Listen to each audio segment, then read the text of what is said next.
bury me. They ain't listening. Every bar nitroglycerin. Hit your heart, bring it back to start, make you live again. Getting dividends, or we start getting ignorant. I be on that soldier shit, I told you shit phenomenal. Nominee a domino, so what you sucker trying to do? Rhyming comical, this is funny until I'm bombing you. Bring apocalypse to the pussy niggas that's popping shit. Team my all-stars, I coach them up like a Popovich. Fuck the politics and the lobbyists and apologists. They vagina, so we gon' check them like gynecologists. It's kinda obvious how the situation is ominous. The way I rhyme this and regurgitate for the audience. They start applauding this cause the competition is fraudulent. From the era where niggas smoke you up like a parliament. The flow been stupid, shit's gotten retarded since all the dominance. One West rising to prominent. Cause I be one West to the death till they bury me.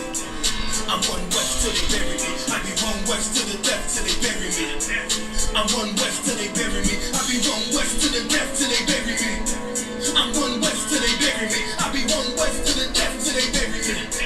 I'm one West till they bury me. They want a nigga quiet, use my maneuvers, but I ride like I got group rhymes for Uber. Rhymes hard like they've been viewed by Medusa. Now I'm Millie Luger, 17 in the ruler. Only need a few to sit up in your medulla. Alligata, for the regatta, niggas wildin', they win every dollar. They rhyme bomb like Apollos, let the semi holler. The showstopper, then the popper, since the teeny bopper. But now I'm going up, Patron, premium, a vodka. I put extensions on the clock, modify the chopper. The swore heavy, war ready, and that's working mama. No marijuana, say I got that love silence on it. When I'm a born, ain't no rapper do it like I do it. A lot of spitties and writers, but when they eat so, now they looking get to the fire, around with me. And I had a nigga spit like a tire, damn it deep. And I'm still ducking so paper. Every bar burn hard like a spoon with a lighter. Fuel to ignite up, winning coming through with the title because I be one West to the death till they bury me. I'm one West till they bury me. I be one West to the death till they bury me. I'm one West till they bury me. I be one West to the death till they bury me. I'm one West till they bury me. I be one West to the death till they bury me. I'm one West till they bury me.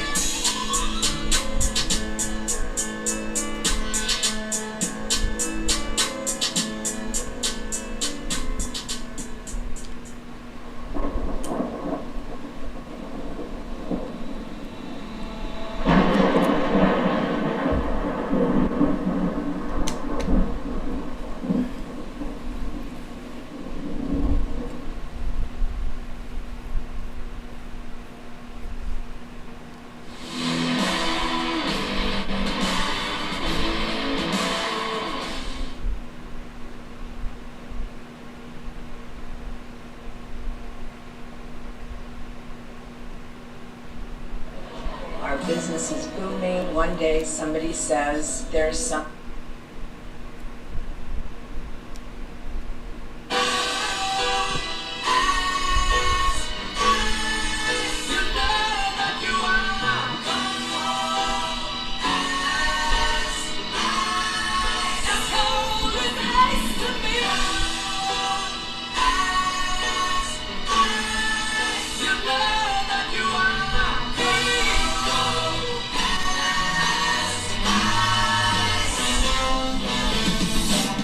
Take a second, we reflecting with the light, but this the life, I fucking love it. Wouldn't trade it to be white, now that's alright. I got the bread, but the devil's redefining work.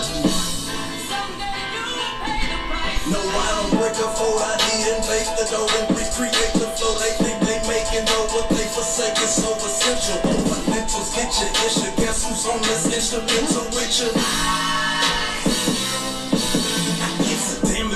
Family view unread and call it spam. I'm not a fan of Antichrist, they slayed the man. I swayed the tam like here I am, a son of Sam is taking shots at David Berkowitz. Pushing a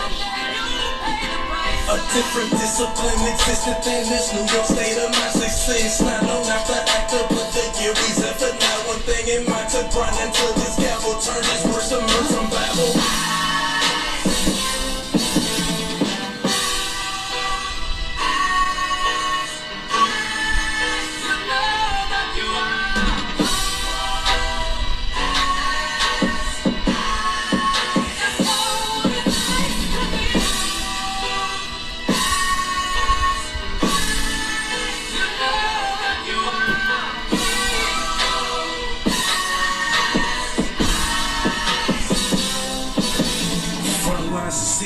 I follow protocol. This kingdom built on guided bones, so I can't love Esau, and I can't fuck with y'all. I ain't gotta say it twice. You vouching for the enemy, but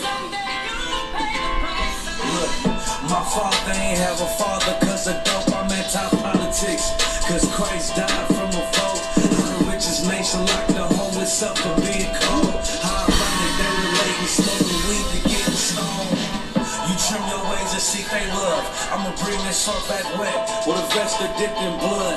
Niggas giving up when they don't even give enough. Going nowhere fast, niggas always in a rush. I give them love cause my brother's lost.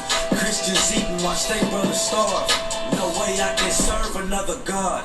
I give my love cause my brother's lost. Christians eating, watch they brothers starve. I can't serve another God.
So now we pray to the Father, give strength to the Father that's looking for the marauder. Just fucking taking our dogs, nigga, it's wartime. Lights up, nigga, showtime. Got the green light on that ass, yeah, no time. Either boot up, shut up, but get your ass up, cause we ain't got time to be playing this all fucked up America. Heaven for the thief, hell for the slave, reaping what you sow, meaning giving back what you gave for a clean slate. Trying to imitate, you was always fate, America, every city, state, this is your fate.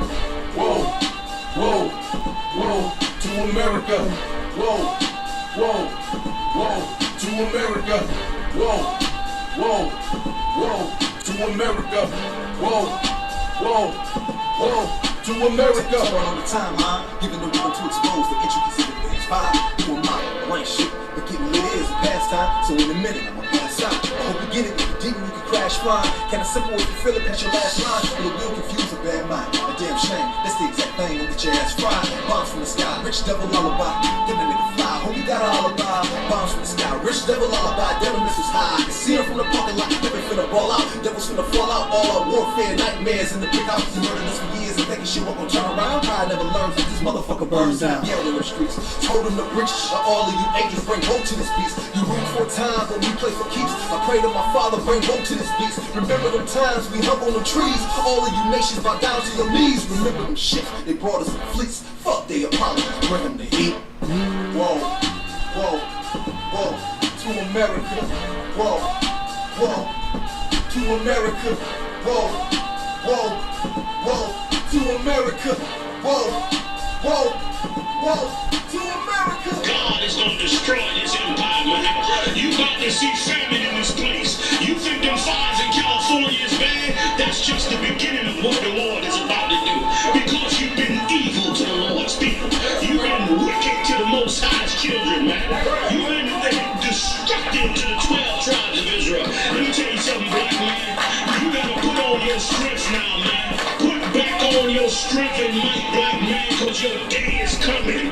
Your day is coming because the Lord is gonna bring judgment on this earth.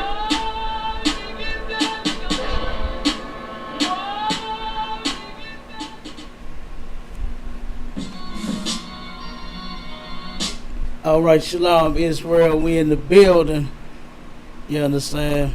We are back for another Paradigm Shift TV 314. You understand? Connecting with the ISUPK out of St. Louis episode. You feel me? And I am the host, you understand, with the most, Captain 10K, the Goggle Boy. All right, under Commander General Johanna. We got a couple things lined up for you tonight. Let me see what I'm doing here. See what I'm doing. DMG, the host, he the other host with the most. He'll be in a second. You understand? He'll be in just a hot second. We're gonna go over a couple of things. I got a couple of articles I want to read. You know, we got some definitions, we got some scriptures, we got a lot going on tonight. We're gonna try to get it wrapped up. Salaki. We're gonna try to get it all wrapped up, and we're gonna be taking questions. You know what I mean? In just a hot second.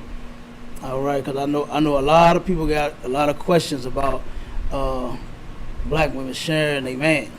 You know, I know in y'all mind, you feel like you just can't do it.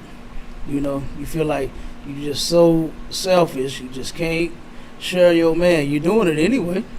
You understand? You're doing it whether you know it or not. You know, and we're gonna help your sisters out, and we're gonna show you how you can do it the right way. And they did it in the Bible. You understand? Those righteous sisters turned around. You know what they did? They shared their man. You understand? They turned around and shared their man with other women. And you know what they didn't do? They didn't, what's that song? I bust the windows out his car. They didn't do that. They didn't flatten his tires. They didn't cut up and bleach his clothes. You understand? They didn't go fight the other chick. You know, they didn't turn around and try to destroy this man and his children. They didn't not let him see his kids. Jacob had four wives and kids by all of them, and the Bible said that those two sisters helped build this nation. That's how we got here. You understand? By 4 women sharing they one man, and him having 12 children by all of them. And plus, we're gonna find out too, a couple of definitions. We're gonna show you that this is nothing that's like a man had just started doing recently. You know, this has been going on since the beginning of time. Okay, man has always had more than one woman. He's gonna always have, you understand, other women. All right. So we gonna Mike Charlotte, you there, brother?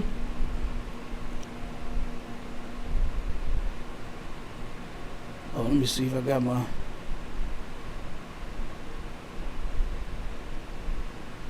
Oh, I think the brother, he jumped off.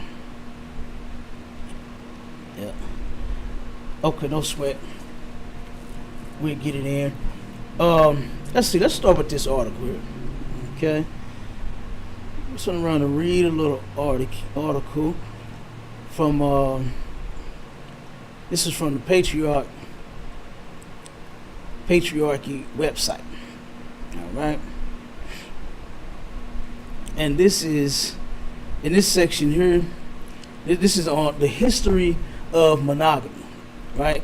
And the reason I'm going with monogamy is because a lot of people believe that is the standard of a godly marriage due to, you know, Roman, pagan, European, you understand, heathenistic influence, man.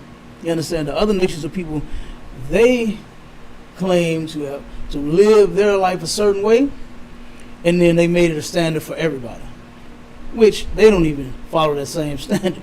You know, you have white people that will sleep with everything, men, women, children, dogs. I mean, damn, what won't they sleep with? You understand? But then they tell you that you can only have one woman, and that just ain't so. You know what I mean?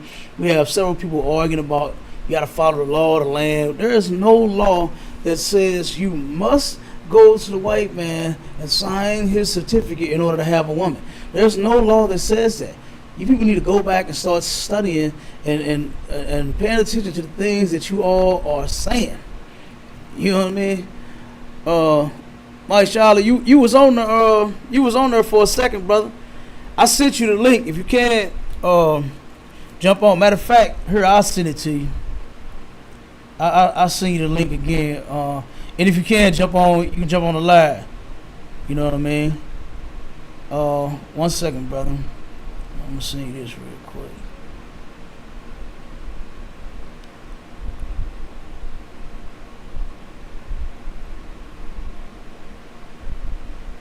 Oh snap! Hold on. I got you out. I don't know why I won't let you in on the clubhouse because you was on the stage. I'm gonna see if I can. I'm gonna send you another invite. Hold on. Slack everybody. 1 second. Give me 1 second. I'm gonna send the brother this link.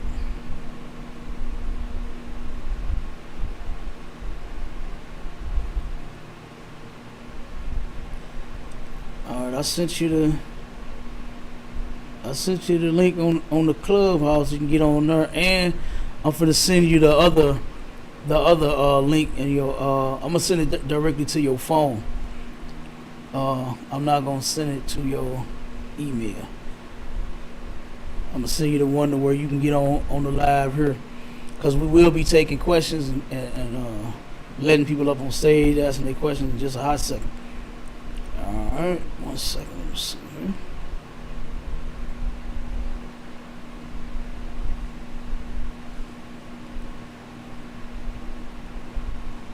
Bear with me.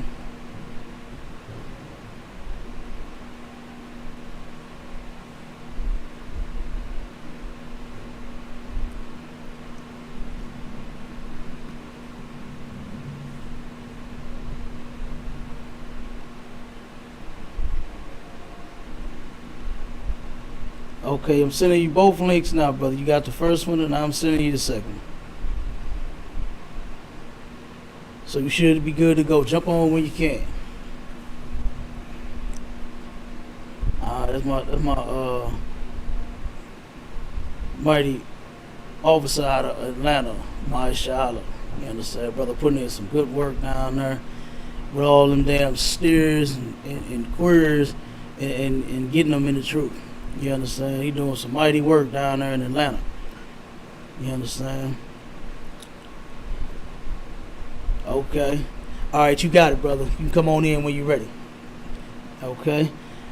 All right, now let's get back to that article that we was gonna read, and this is the history of monogamy. Like I was saying, we're going over the monogamy because you understand. We're gonna find out where this influence came from, as if that is the sole standard of a relationship. You understand, and a marriage. Okay, is that you must just one man have. First off, you got to look at, the statistics. Man has always been fewer than women. There's always been more women than men.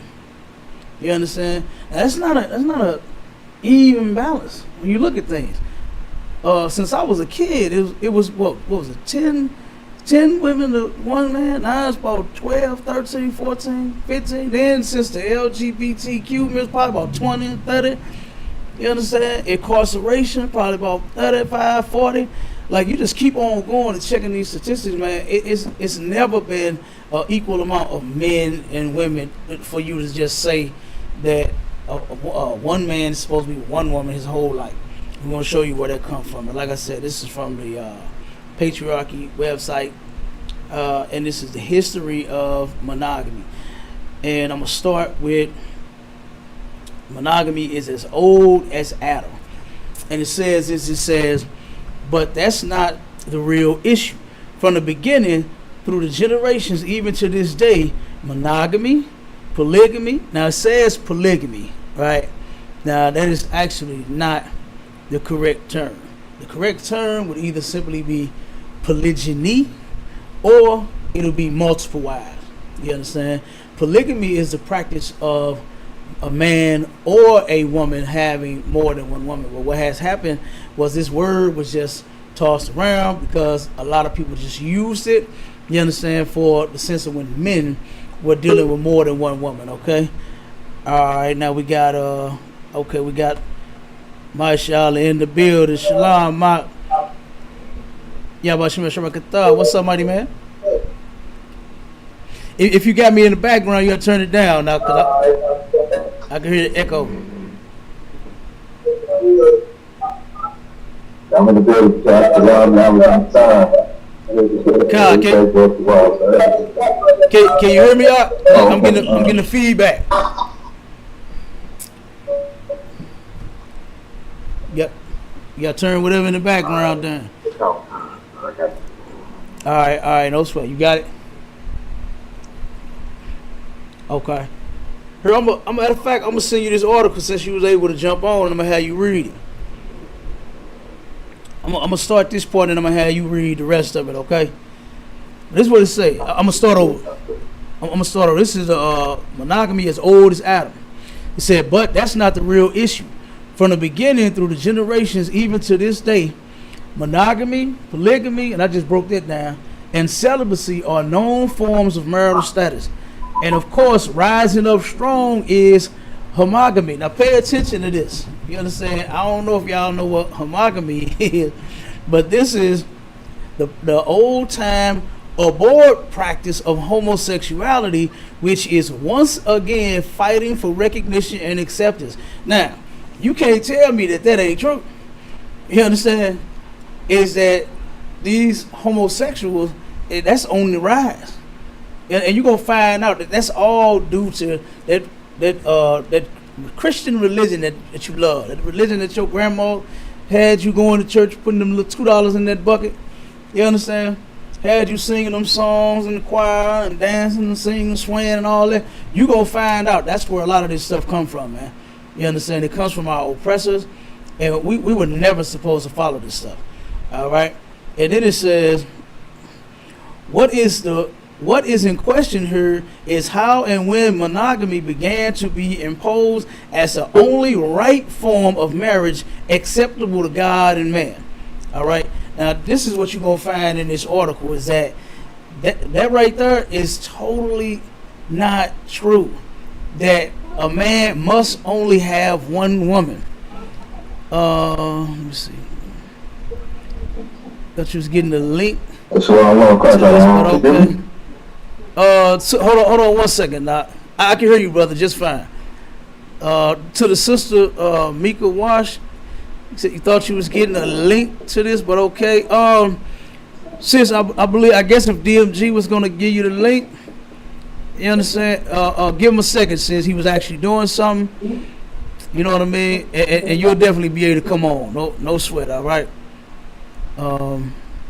Matter of fact, I just put it up here now. Give me 1 second. Because I don't know if the brother had promised you that, sis. But it ain't no sweat. Because I believe you was on the other show that he just did. And you was on the show before with me in the past. 1 second, I got you. So that's okay. I don't want to hear me. Go ahead, brother. I can hear you nice and loud. Okay. I'm just making sure. I'm trying to figure this out between the laptop and the phone. So I think I'm good now, though. So whatever if you need me to read or do whatever, then I'm here for it. God, all right, no sweat, brother. Yeah, you loud and clear on my end. Yeah. It just sound kind of it sound kind of low. I don't want to got my face up to the phone because you said mine is low. low. Yeah, it just sound kind of low, sir. Yeah, no, I think my volume up. Let me check it. Yeah, my volume all the way up. We all the way live. Yeah, I think it's just my phone, sir. Okay, con. Yeah, no sweat, brother. We get it in. Yeah, you know how Esau technology is.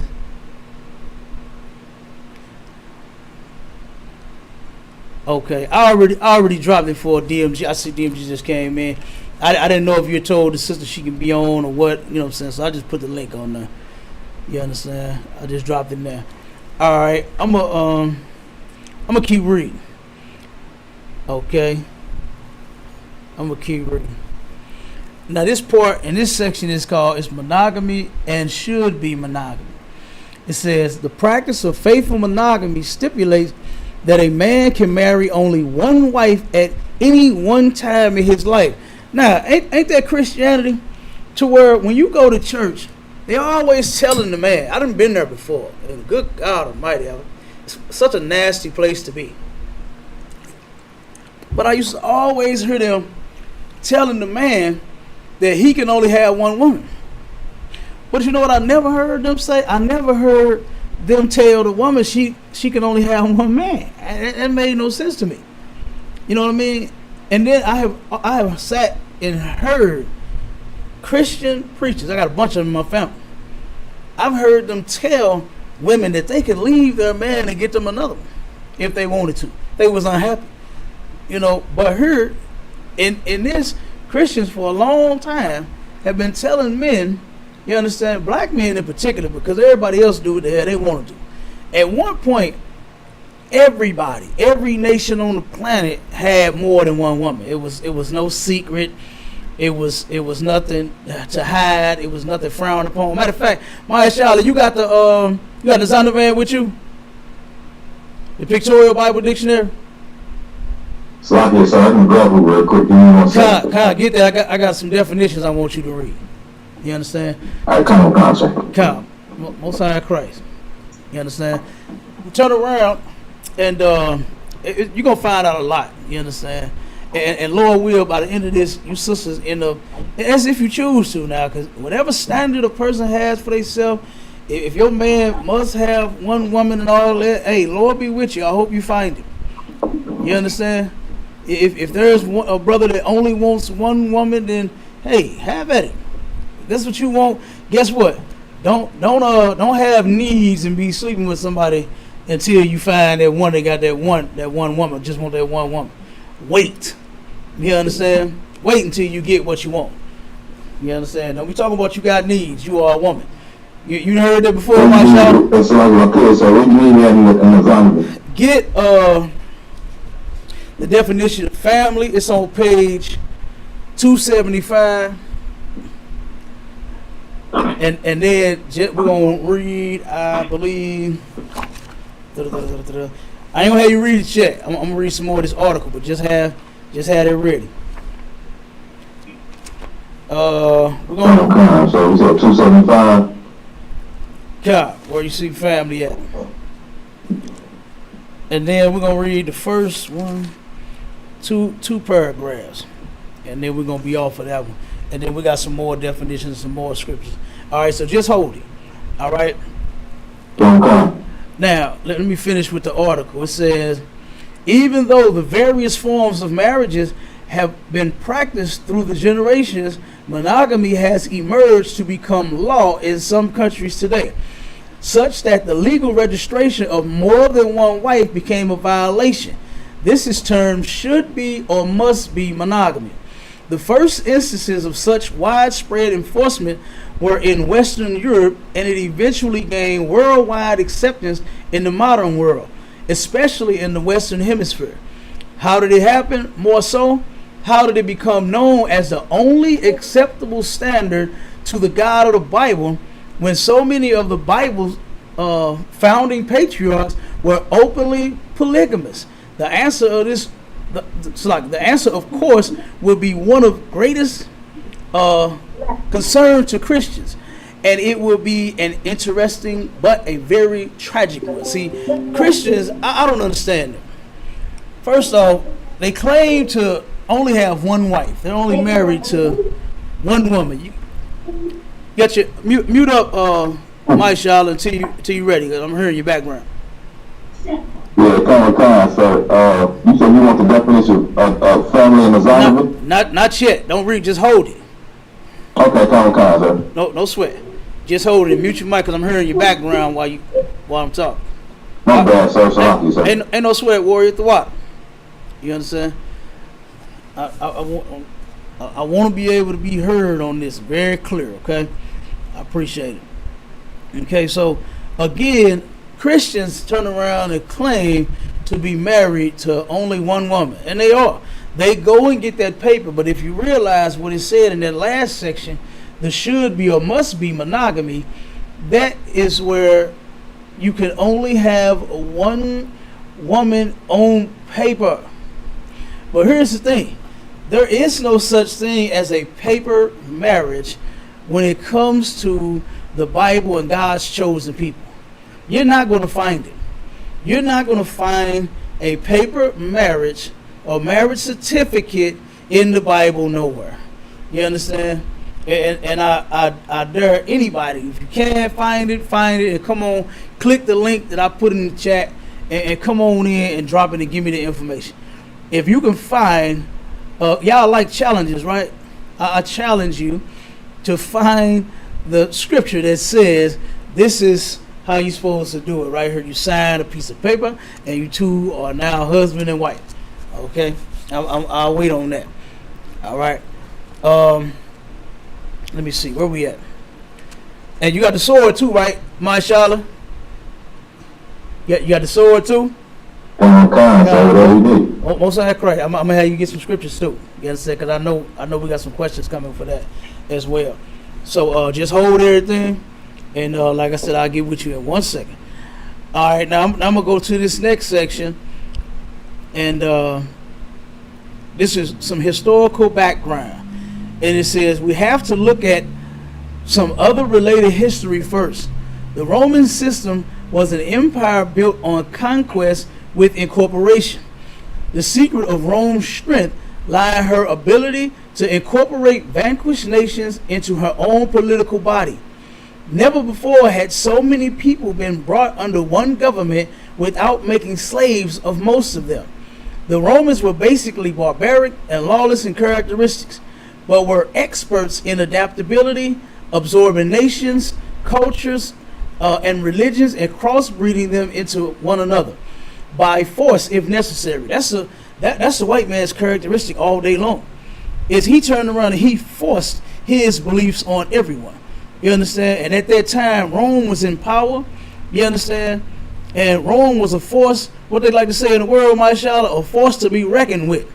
You understand? To the point to where they didn't turn around and fool with Rome. They didn't have to turn around and make slaves out of everybody. Half of them were scared of Rome anyway. They didn't want to go to war with them. You understand? Our oppressor, the Bible says that he will be blessed with the sword. Y'all really think that the white man actually went in his coin purse and bought everything that you see? He didn't. You understand? He turned around and he unalived almost everybody to get where he at. You understand? Enslaved God's chosen people. I ain't worried about nobody else. He enslaved God's chosen people and turned around and made them work while getting raped, lynched, burned, hung, and some more stuff. You know what I mean? In order to build this rat hole that you black, Hispanic, and Native Indians love so much. You love it so much, you turn around and you follow his ideologies and his way of life. You follow what he say marriage is. That's why you follow what he say divorce is too. That's why the rate is higher amongst blacks than it is anybody else. You understand? Because we are not supposed to be following them. Okay? Go ahead. Are you about to say something? Yeah, so like if I could, I want. Go ahead. Come on with it. Now, that's only what you're bringing up because what most black people what they really try to do is they really try to follow the our oppressor's lifestyle. You know what I'm saying? Right. And these people, because they are idiots, they're dumb. You know what I'm saying? Like you said, they bless them with the sword. All they want to do is murder everything and everything that they see. You know what I'm saying? That's all they want to do. Huh. So most black people follow them because they want what our oppressors have. Mm-hmm. When the Lord, if we follow the Lord, He give us everything that we need. You know what I'm saying? So Salaki, now, what's up? God, ain't no sweat. You are absolutely correct. If we would obey our God, brother, we'll be sitting on top of the world. You understand? Because the scripture says that He created the world for our sakes. We were supposed to be in charge of everything. When you got pulled over, you understand? You know who's supposed to be pulling you over? Blacks, Hispanics, and Native Indians. We supposed to be the judges. You understand? The law enforcement, and you know, it's everything in this place. Own all the businesses, run everything. We are supposed to be doing that. But guess what? That's okay, because the Lord is raising up brothers who, guess what, want that power. You understand? I want to be in power. I don't want to be no Christian, man. You understand? I don't want to be no sissy Christian. I want complete control and power over the earth. That's what we want. That's what the Lord's promised you in the Bible. You understand? He ain't promised you nothing out of Kurt Franklin's music and all them other gospels, singing and choirs and all that. What's that one out, Mississippi Mass Choir? You know what I'm saying? Stupid, man. You understand? All these choirs, man, the Lord ain't promising no Christian choir nothing. You understand? Nothing. But let me read a little more. All right. And it says, So like my cousin say, come on.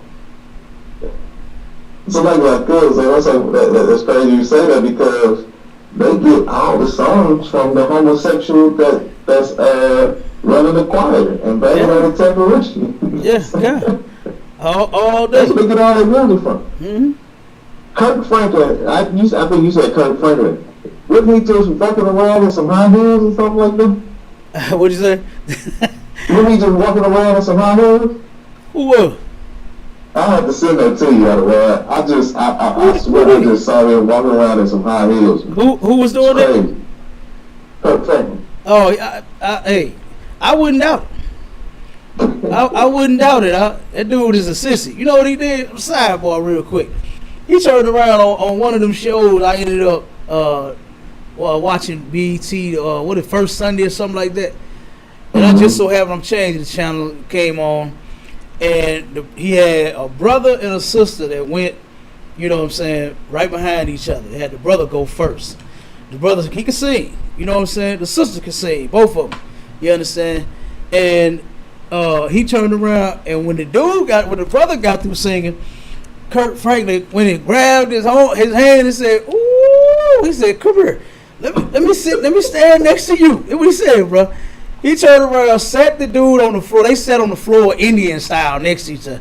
He said, "Ooh, you know you can sing." Ooh, I'm talking about, man, he was extra with his brother, right? But then when the sister got up there and she sang, she could, like I said, both of them was excellent singers. She turned around, blew the roof too, right? He turned around and went up to her and said, "How you doing?" Shook her hand and stepped back. You understand? He was real standoffish. I said, damn, he only, sister, gorgeous as could be. You understand? But he turned around and, "How you doing?" Shook her hand and then stepped back. But then the dude, he said, "Woo, come here." Grabbed his hand and I was like, oh man, that dude, hey, definitely, Fruity Peppers. You understand? But so I can believe he's wearing women's shoes and clothes and purses and everything. You understand? But back to the article, man. It says, through this, the rulers sought to keep the entire empire under control. Gradually, the Roman Empire became permeated with the philosophy of the Greeks and the religions of the Jews and Christians. The natural part of human life was raised to a higher plane. Combined with the Greek influence, Roman law and political ideas have had a strong influence on the West.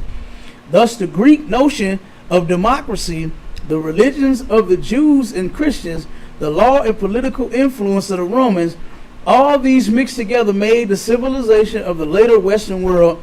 And it says, clearly, history tells us that the Roman civilization is the direct ancestor of the modern West. So you turn around and this place, what they're saying basically is this place is, mocking or mimicking the Romans. You understand? To where they turn around and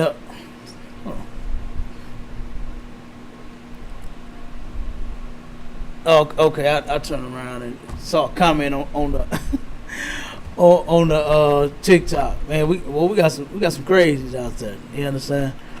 We got some real crazies out there. But anyway, you understand? That's basically what they're saying. Is America has taken on, after the Romans, okay?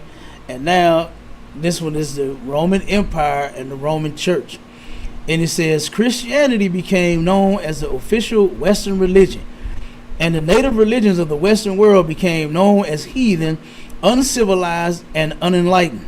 However, it was not so in the beginning.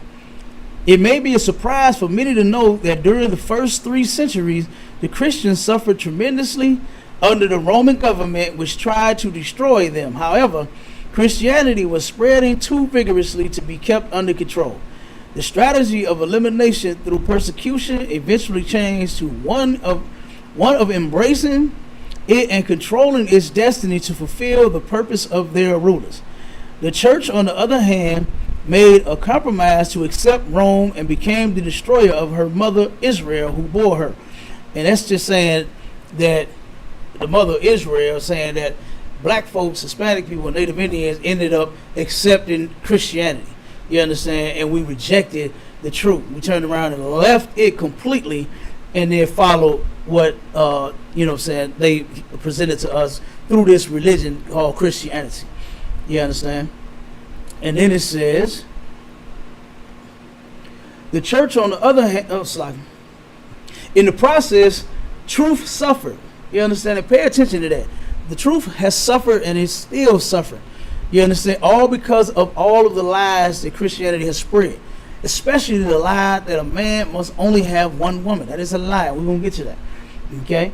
And it says, biblical commandments that the apostles taught were subordinated to pagan convenience. The church entered into apostasy. This was fully realized in the 4th century when Emperor Constantine the Great declared himself a Christian. The first pope and the ruler of the church, which he called the Roman Catholic Church that existed to these days, by his own authority, he set up church councils, installed and deposed bishops, imprisoning and banishing them. Imposed religious edicts under penalty of Roman law. He set up the Council of Rome and Nicene and bridged the empire of Rome to the Church of Rome. One after another, the unscrupulous and cruel wolves, as prophesied in the scriptures. Now I wonder, who is it talking about now? You understand? Now don't get it twisted. This is a white article. You understand? Talking about white people here, because the Romans are white. Now pay attention to what it just said. One after another, the unscrupulous and cruel wolves, as prophesied in the scriptures, entered the church to take control, ravish, and strip the church to total spiritual nakedness and bankruptcy, and then clothe her in mockery and strange garments. That's just talking about the church is the people of God, right? It's not the people that go to, Greater Ebenezer, Baptist, and Presbyterian, and Apostolic Church. You understand? The church is the people of God. Blacks, Hispanics, and Native Indians. You understand? And they turn around and destroy this. The Bible, the article said that the truth suffered. You understand? And this is why our sisters are so dead set on their man only having one woman, because part of the truth is, guess what? That a man can have as many women as he please. And a lot of sisters just don't want to hear that. You understand? They don't want to hear it. Our oppressor, let me tell you something. He is a crafty bastard. He knows exactly what he's doing. He actually studies. You understand? He studied our brains, everything that we do, our culture, everything, so that he could destroy us. You understand? Not that he was actually doing something to try to, restore the people that he destroyed. You know what I'm saying? With his slavery and with his oppression. He turned around and gave us all kinds of things. He gave us monogamy to destroy us. If you look at all the things that he has given us, it was to destroy us. He gave us monogamy. He gave us drugs. He gave us holidays. He gave us pork. He gave us unlawful foods. He gave us everything. And he gave us the love of Jesus, that God loved everybody. And that's just a lie. That's not in the Bible. You understand? God does not love everybody. Jesus Christ didn't come to die for everybody. You understand? A man turn around to heaven. One woman is not true. You know what is true? A woman only supposed to be one man. I can't wait to bring that out. I wonder how many questions and comments we're gonna get on that. You understand? I wonder once sisters realize and start thinking about that body count and all them notches on their damn belt. I wonder what are they going to say about that. You understand? Because you know who does not care about that, mashallah? The Christian church does not care about our sisters being ran through at the rate that they are. That's why they tell them such nonsense. You understand? So that they know that they'll be loose as a goose. You understand? Come on with it. if I could, man, the Christian church, like, it destroyed people so bad because, like you said, these women got body counts. Mm-hmm. But they think their body counts start over when they go to church on Sunday. And they're all good Christians again. Won't he do it? That's what Yeah, God, won't he do it? Won't he do it for like Yeah, one of the men gonna do it, you know what I'm saying, that you planning on being with or that you already been with, and be going back and forth and have one man 1 year, then go get with another one another year, then get with the other one another year, then go back to the first one, then go back to the third one, and then the fifth, and talking about they friends and all kinds of mess. Now nobody ever speaks on that, right? God always talking to these Christian women, but God never tell them, hey, stop breaking up with these men that you keep getting with. Stop sleeping with all these different men. Stop marrying all these different men and then divorcing them and then getting with another man, hoping that you don't get divorced, but then get divorced anyway, then turn around and get another man and get divorced again. Like, when is it going to stop? You understand? When is it going to stop, man? You understand? So, yeah, we're going to get to that point, too. You understand? Because while women are so dead set on controlling that penis that man hold, you understand, that man walk around with it every day, we're going to see if you can learn to control that damn vagina of yours. You understand? Because that's what need the leash on it out. You understand? That's what need a leash around, that damn vagina. Because that thing, what they said back in the day, loose as a goose? God damn, brother. You know what I'm saying? I know some sisters that's loose as a goose, you know, and still loose and old and loose. You know, you would think 50, you be tired. You know what I'm saying? You be tired, but no, they still loose, brother. I know some 50-year-olds that's. So I was like, come on with it. You would know some 5 point. You know what I'm saying? I grew up in the 80s, right? Mm-hmm. And I used to hear women always talking about being with one man and trying to get that one man to appreciate them or do whatever. But if you listen to this music today, they talking about messing with other women, men, and I take your man, and I just had 5 today, I get another one tomorrow. It's crazy. Yeah. Like, it's crazy, man, for women to even have that mindset. I was talking to my girl about that today. I was like, how can women listen to music like that? For you to jump on many rides and not understand that, you know what I'm saying?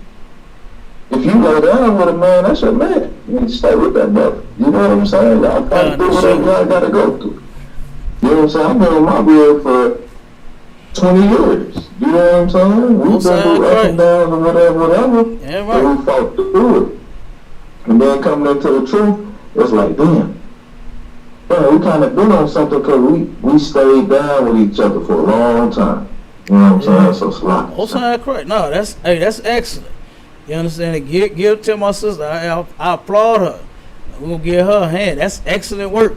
Because guess what? I know being with the men in the ISPK, give all the sisters that are married to men in the ISPK a huge hand.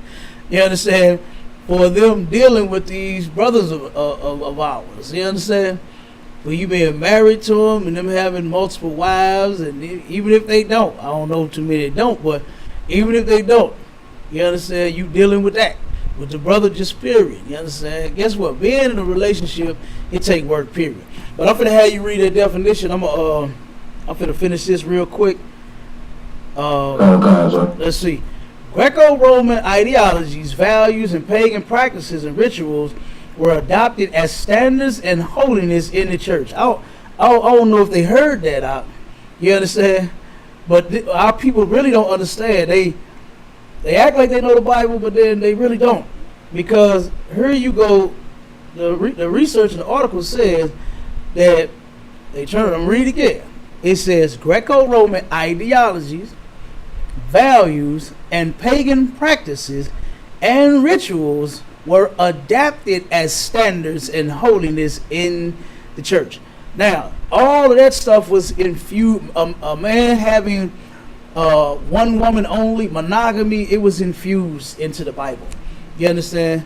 because of these people not knowing the scriptures and not knowing what they talking about, they said certain things and thought certain things, and they said, oh, voila, this is how it's done right here. You understand? When that's totally not true. Okay. Then it says, hold on. The Christian Jews who had understanding of God's truth refused to toe the line.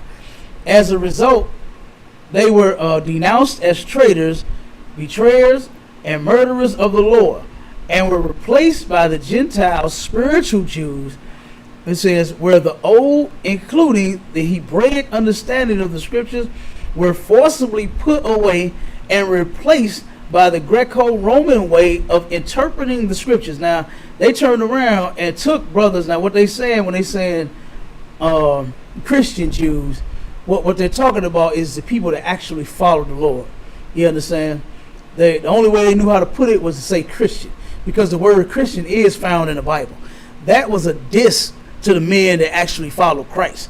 That wasn't like a good thing, a good term what they say, call themselves Christians, where everybody was walking around calling each other Christian. That was not true. They were first called Christians in Antioch by a king, Antiochus. You understand? And there was a diss. He was disrespecting those men that followed our king. You understand? So that term Christian was not a term like of endearment. You understand? A term to be held, you understand, and walked around as if it's a badge of honor. Now, the word Christian just simply means one who follows Christ's teachings and his actions. The Christians in the Christian church do not follow Christ's teachings nor his actions. They made buttons and bumper stickers talking about WWJD, what would Jesus do? And Jesus wouldn't do none of the shit them niggas do in the church. You understand? That's what Jesus would not do. He would not do nothing that those Christians are doing in the church, man. You understand? You got the women that's lesbians in the church. You got the men that's homosexuals, the choir. Every choir director, is every choir director gay, y'all? You know what I'm saying? Is every choir director LGBTQ, LMNOP, X, Y, Z, and C, and D, and whatever other letters I left out? You know what I'm saying? Like, all of them is. You understand? All of them are. You know, for some odd reason, but the pastor love him, though. You understand? What they call the minister of the music? You know what I'm saying? The minister of the music got to be homosexual. You know what? Jesus wouldn't do that. Jesus would not do that. You understand? Jesus would not be bamming no tambourine. Now, they be getting it too. The men be Jesus would not do that. You understand? Jesus would not celebrate Christmas. They celebrate Christmas in the church. Jesus would not tell a man that he must only have one woman. It's a man's choice. You understand? Jesus would not do a lot of stuff that these folks would. You understand? One second, DMG. Let me finish this little part, and then I'm going to let you rock. It says, the wolves now had a totally free hand, this time in the name of God. Sounds like a fairy tale, but painfully true. This is the background and setting for the origin and history of the must-be monogamy theology. So what this is saying right here is what they said they had a free hand, meaning that they turned around and they persecuted the true followers of Christ. You understand? They persecuted the men that actually followed the laws, that knew and understood the scriptures. And then what they did was, like it said in the article, it gave them, they replaced them by putting them in prison, killing them, doing all kinds of things to the men. You understand? And then replaced it with their Greco-Roman theology. You understand? And ideology and their interpretation of the scriptures. And as you can see, they don't know. Our oppressors, the so-called white man, he don't know the Bible. You understand? I know you think Joel Osteen with that big dumb smile of his, I know you think he do, but he don't. You understand? They don't know the Bible. Peter Popoff don't know the Bible, okay? You want to learn the Bible, then you come to the men in the ISUPK up under Commander General Yohana. You understand? Go ahead, DMG. What's up with the brothers? You got it. So I wanted to chime in with a couple of questions, Cal, because you know my story from from my childhood, and so, but I'm gonna speak on it generally. And so let's say, like a lot of men in the 70s, 80s, you know, the era we grew up in, where, you know, you may have had a child in one home with one sister, and, you know, another child in another home with another sister.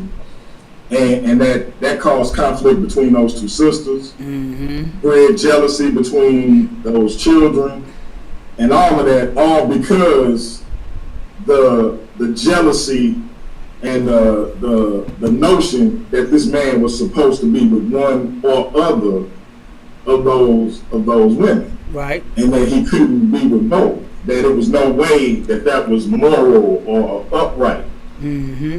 Had my position since me and you been rapping has been that if that was something that if what you teach or what ISUPK teach was something that men in the black community have been taught, and women have been taught from early on in their childhood, that this is what men is permitted to do, that situations like that would never have occurred.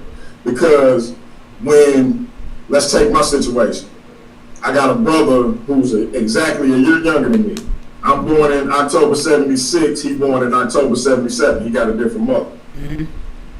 The conflict that caused between my mother and his mother, between my father and my mother and his mother, was catastrophic for us as children.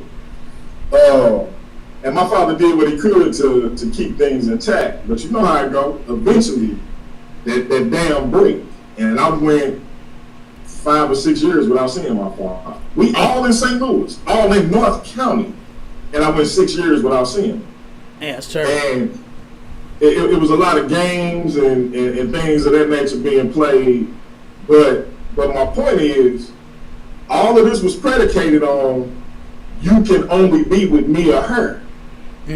But again, had they been taught from early on, this is what men do, and he can maintain that relationship with you, and he can maintain that relationship with her. Right. This ain't his half brother.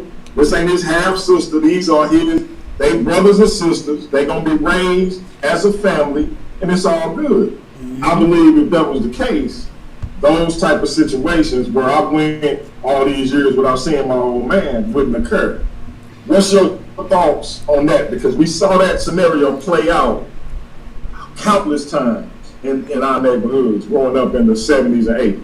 Yeah, absolutely. And real quick, Marshall, give me this scripture real quick. Give me Ecclesiasticus 26:6.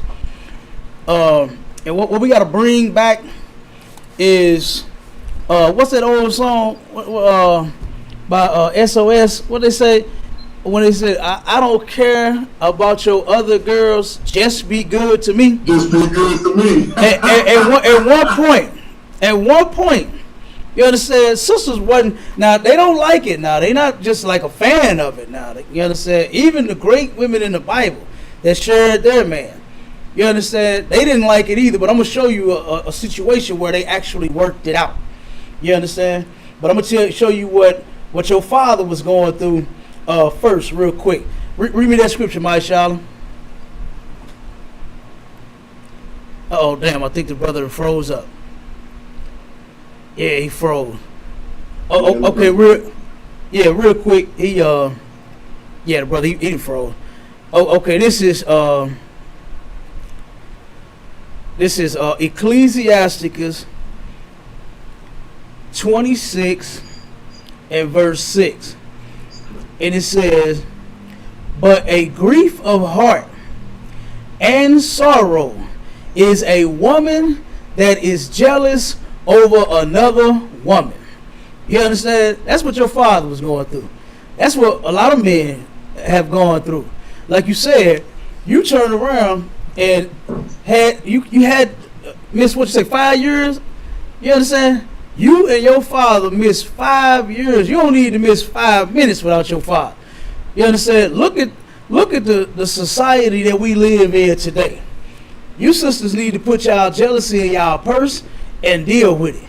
You understand? Stop turning around and making these children suffer all because you are what's insecure. You understand? That's what a lot of women are. They are insecure. When it comes to another woman, oh boy, they are not confident. They lack confidence. You understand? For a sister to turn around and start scrapping, as soon as they hear about another woman, you understand? They start going crazy. You understand? Want to check the man's phone. I done heard of brothers turn around, and not in the school, but just brothers, period. I got, a lot of partners in the world. Brother waking up, his thumb on the phone, his woman standing over him, talking about, who is this? You understand? Like stuff like that, man. A lot of these women, they lack confidence. I know y'all look good, y'all bodies is tight, y'all light and dark and the black of the berry, sweet of the juice, whatever it is about you, you got it going on, you understand, on the outside, but on the inside, a lot of you lack confidence, boy. You understand? A lot of you sisters lack confidence. And the scripture says, a grief of heart and sorrow is a woman that is jealous over another woman. And then check this out. It says, and a scourge of the tongue which communicated with all. Meaning that she ain't saying nothing good to this man or this woman. They gonna argue, they gonna fight. I done seen sisters meeting up at what's that, Murder Mobile, DMG? I done seen them meeting up at Murder Mobile, about to kill each other on the lot over their man, and he's with both of you. You understand? And y'all done met up to kill each other. You know? And you know they want to kill each other. They go to Murder Mobile. That's what happens when you go there. That's what happens. That's what happens. Everybody know when Everybody it's trying to go down. That's the spot you meet up at. So it actually go down. You understand? So and that way right there, that's exactly what your father had went through. You understand? And if those women were not raised, I'm sure they was raised as Christians. You understand? Am I right or am I wrong? Absolutely. You understand? They, guess what? They would have known the truth. I don't know how long you was on and heard me read the article where the truth had suffered. You understand? The truth suffered under Christianity to where now it was replaced with Roman ideologies, pagan traditions and culture and all of this other nonsense. The truth has been replaced with nothing but lies.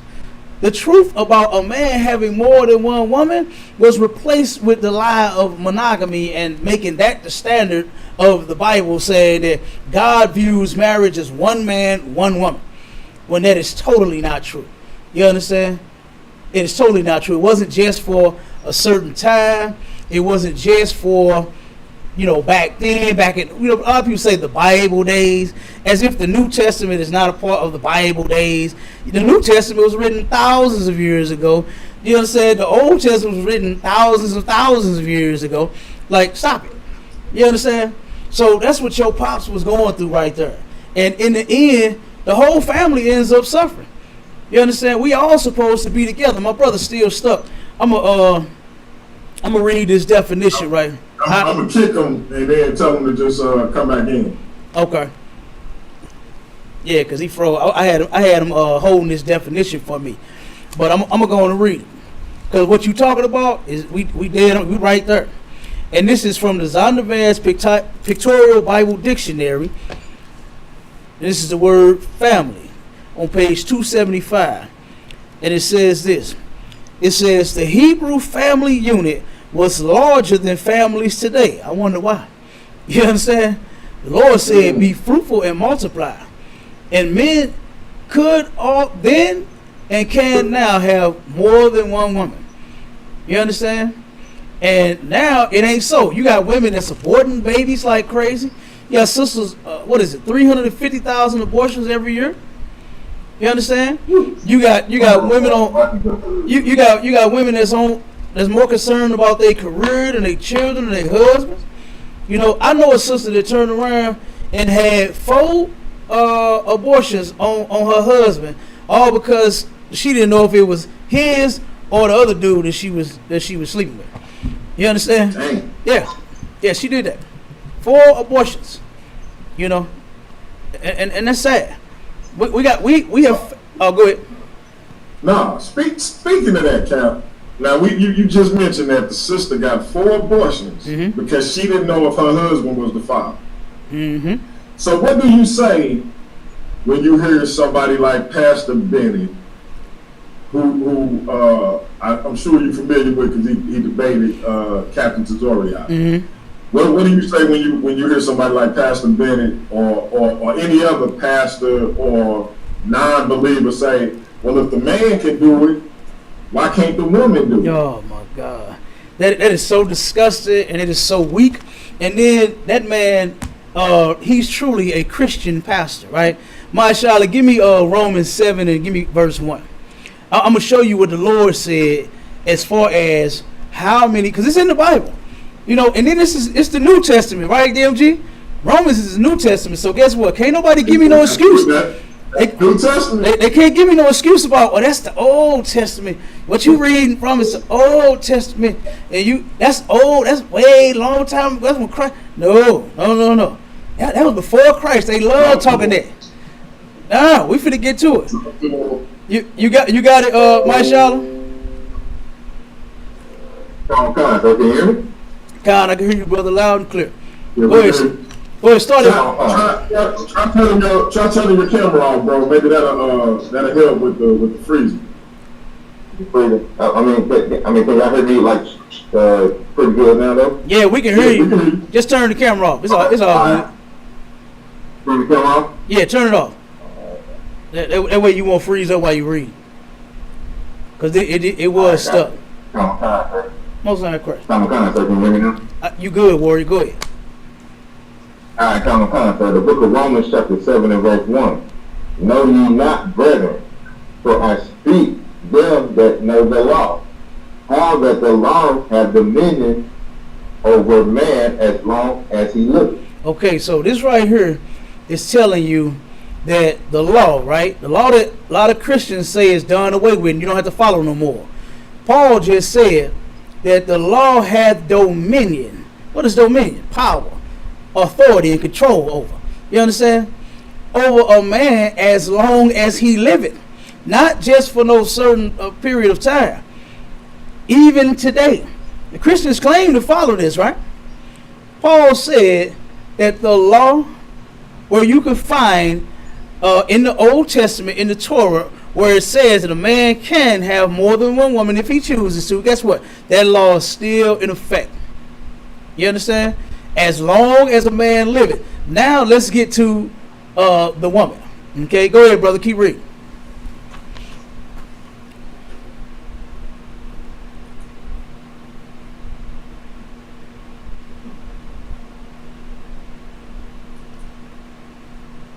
You off mute, Mashallah. Go ahead, keep reading, brother.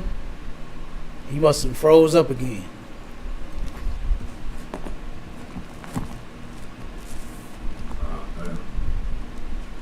Yeah, it looked like. Yeah, I think he froze up again. Can you hear me now? Oh, okay, God, there you go. Go ahead. All right, let me get back to it, sir. Verse 2. For the woman which has an husband. Stop right there. Law. Stop right there. A woman which hath an husband. This ain't got nothing to do with you going to the courthouse. You understand?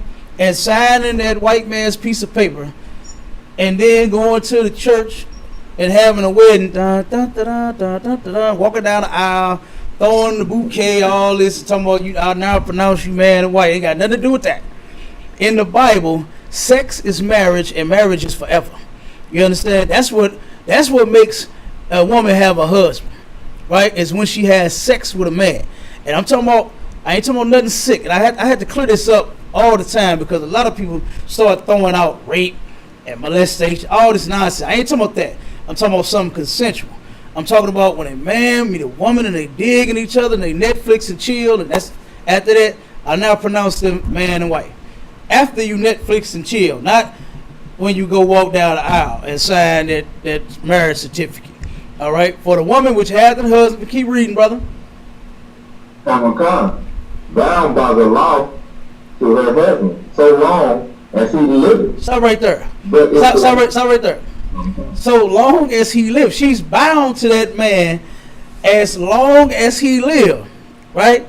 So how many men is a woman supposed to have, DMG, according to the Lord? You say how many is a man supposed to have? No, how many men is a woman supposed to have according to what we just read? What?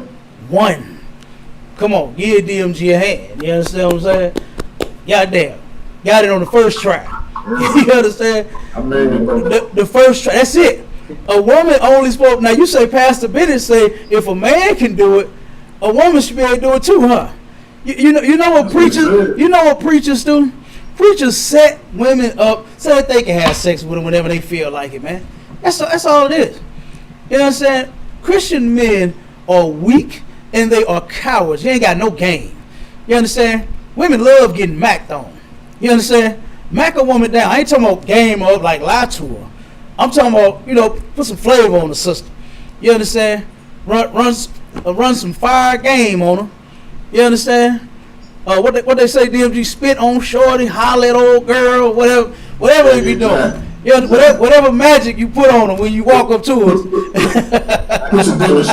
know what I'm saying? Hey, holler at her. You understand? That's the game I'm talking about. Walk up to that sister with some flavor, back her down, have her melting in your arms, and then make her your woman. That's what I'm talking about. Not that. I tell these young cats, women, sisters is like M&M's. They melt in your mouth, not in your hand. All day long. You understand? Go ahead, Marshall. Yeah, back in the day, you know what I'm saying, when I was growing up, you know what I'm saying, going up under the older players, man, they used to call you back around the Tony. You know what I'm saying? Yeah. He took it all the way back. Hey, he took it all the way back. You understand? Macaroni Tony, you heard me? Hey, yeah, I remember that one. You understand? All that. You know what I'm saying? Hey, what one call old boy? Ricky Fontaine, Pretty Ricky, what they call him. Right. All that. You understand? They have no game. So, they are sexual deviants, man. They turn around and have to trick the woman into being with them. When, you understand, all you got to do is just, like I said, have some flavor. Women go to church. I remember being in church and all the women sitting in the front row all wanted the pastor. And I didn't understand why it was all this talk about the pastor sleeping with all them when I found out in the Bible that he could have them all if that's what he wanted. You understand? Them women didn't have to sneak around and be, because he had one wife. But he had all these other women that they was talking about the pastor messing with this one and that one and this one and that one. You understand? Which is ridiculous. Go ahead, brother. Like my cousin said, these niggas game so weak these days. They don't even try to map on a woman. They want to throw that paper out. So that's where you get OnlyFans and all these women doing these things that they doing because dudes don't know how to map no more. They don't know how to sit a woman down and just back on her. They want to throw that paper at her. You know what I'm saying? And it's destroying our women. It's destroying them. You know what I'm saying? Because that's the first thing they look for when they see a brother. They want to see the paper. They don't even want to know if you're a nice guy or not. Mm-hmm. They want to know if you got paper or not. You know what I'm saying? Yeah, God, you're right. That is the first thing that they are throwing at the sisters is money. Because that's the first thing a sister open her mouth about is what she has to have is some money. You understand? That's what, she turned around and is basically after. Andre said your pastor was doing the Lord's work. No, he was not. You understand? What he should have been doing was the Lord's work. And like I said, he turned around and he's secretly being with them women, and then when his wife find out, he throw those women away. That's not the Lord's work. You understand? The Lord's work is if you're sleeping with those women, you keep all of them. You understand? That's the Lord's work. Here's the bigger issue that come with that. Because now you destroyed your wife and you destroyed those women.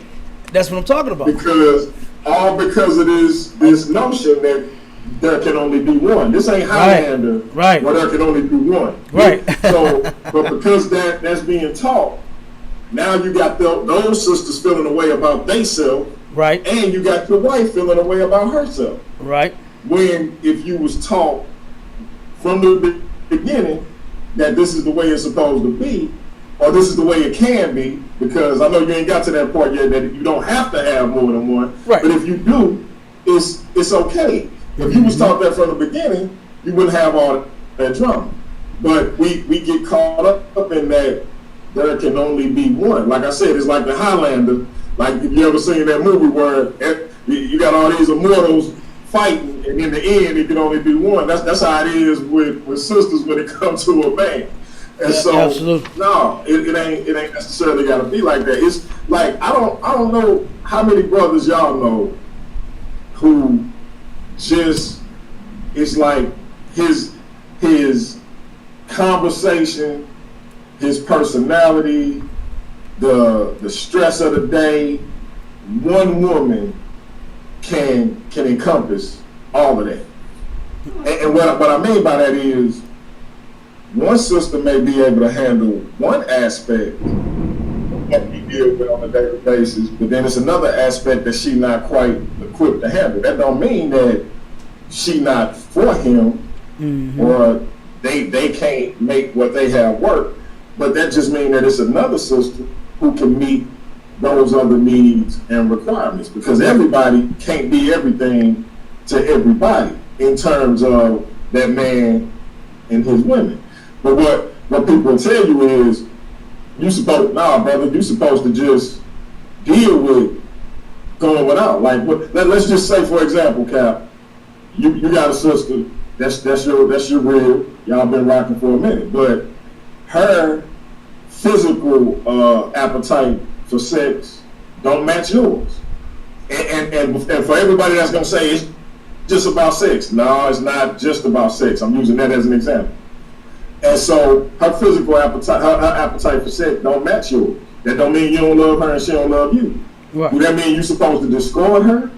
But let's say you got another rib, she wanna go as much as you go. Or is that something to be ashamed of? Should the sister who don't want to go as much as you go be mad because you got a sister who do? You see what I'm saying? You don't want to go as much as I do, but you mad because I got another rib who do. When I'm not taking nothing away from you, I'm still taking care of what I got to take care of with you. But it's just that when you don't want to, I know she do. Same thing from a business standpoint or a financial standpoint. I might want to stand up a business. The one who wanna slay me all day may not be equipped to stand up a business, but the one who don't maybe is. Like we form a Voltron here. It's just that the man forms the head. If that makes sense. And for those who don't follow what I'm saying, I think it's pretty simple. Andre in the audience, he know exactly what I'm talking about. Oh yeah, we know. You know. It seemed like somewhere along the line that concept got lost, and you find yourself in those situations. Like my father was in. Like my father, I tell you, my father in his 60s, and he'll tell you, he just now getting to the point where he like, yeah, son, I think it's time for me to have one woman. But for most of his life, that was not a thing. Ever in his life. That just wasn't a thing. When I got married, when I met my wife, well, I can't say when I met her in second grade, but when I started dating my wife, he was like, hey boy, that's a good woman. You keep her, you marry her. You keep her right here. But you know you gotta get you at least 2 or 3 more. And I'm like, what you talking about, Pops? You just said marry it. Because in my mind, if I marry it, the 2 or 3 more is off the table. He was like, nah, son. Like, you that's how my father talking to me, Cap. And keep in mind, I'm 19 at the time. I got married when I was 20. He said, you a complicated nigga, son. that sweet young lady, she not prepared to encompass everything that you're about to bring to the table. But you get you one or two more that can kind of, you can kind of bend their ear to what's bothering you, because you don't want to bring that to her. You don't want to bother her with that. And I'm like, what is you talking about? And he was dead serious. And I'm like, wow, this man is he's straight up serious about this. And that's his mantra to this day. And he'll jump in front of a train for my wife. But he realized probably in my late 20s, early 30s, like, hey, yeah, look, dude, don't mess around on my daughter-in-law. But I'm like, man, why you couldn't tell me that when I was a teenager? The confusion. But his uncle, his father, that's what they taught him. And so you find, like, I feel like if people really teach their sons, hey, either you're gonna do it this way, but you don't have to. Mm-hmm. But it's perfectly okay if you do it this way, and if the women who you involved with agree. And when you pull out the Bible, and this is the important part, Cap, where do they show you, where in the Bible does it say this is not permitted? Because people will tell me, well, Jesus said, Jesus corrected that. Because I always point out, well, what about David and Solomon? What about Abraham and Jacob? But I say Israel. Mm-hmm. What about all of them? They had multiple wives. Right. And they'll say, well, Jesus corrected that. And I'm like, where? No, it did not. Are you familiar with the scripture that they represent when they say Jesus corrected it? Because I'm not sure what they're talking about. I know exactly what they're talking about, and we'll get right to that after this point. I'm going to have the brother finish that scripture up. Mashallah, finish that scripture real quick. Start it over from the top. My bad for interrupting y'all, bro. Oh, no, you good. You good. Come on. So we have verse 2, right? Come. So long as he liveth, but if the husband be dead, she is loose from the law of her husband. So right here, while that man is alive, right, she's supposed to only be with him. Now, how many women do you know that turn around and got baby daddies here and there, got exes everywhere, got bays and booze and one night stands, and getting flued out here and there? You understand? Like, come on, man is still alive. You understand? He ain't dead, because if he was dead, you'll be loose from that law, and then you will be free to be with another man if you see fit, right? But not a moment sooner. Go ahead, brother. No, it's like my third, so that's already what you say, because these women, like, they'll go out and they'll have multiple baby daddies, right? Yeah. But get mad if a man and another woman. Yeah. Like, to me, that's just not logical sense. You can go out, you can have multiple baby daddies, you can have 4 kids by 4 baby daddies, yep. But then you mad if a man does do something illegal. You know what I'm saying?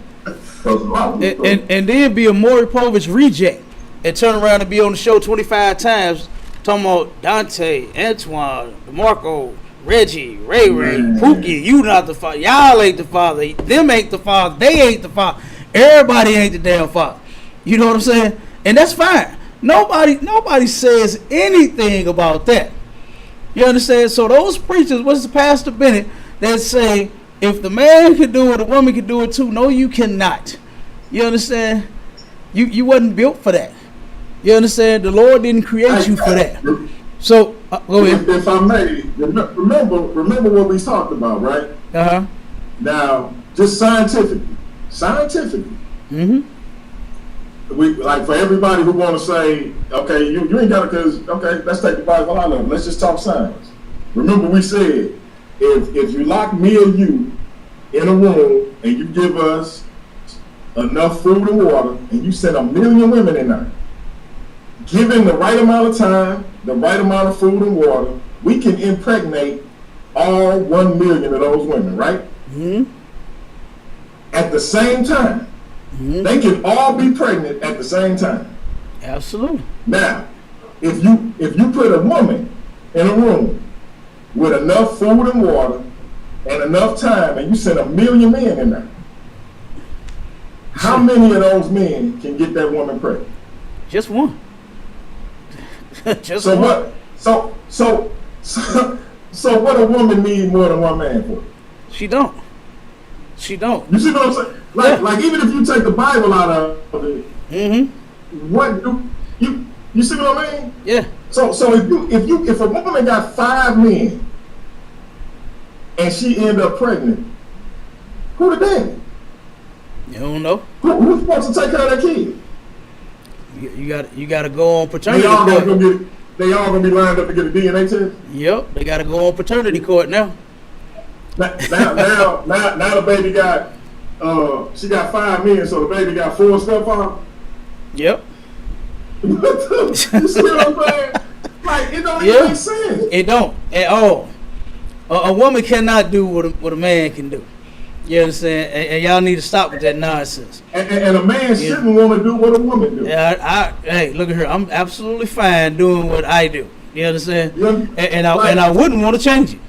You understand? Exactly. So all these women who want to talk that what's good for the goose is good for the no, it ain't. No, it ain't. Absolutely. Because at the end of the day, whether we talk societal where a man can have 50 women and he a player, and a woman can have 50 men and she a slut, that we ain't make that rule up. Right. We ain't come up with that societal idiom.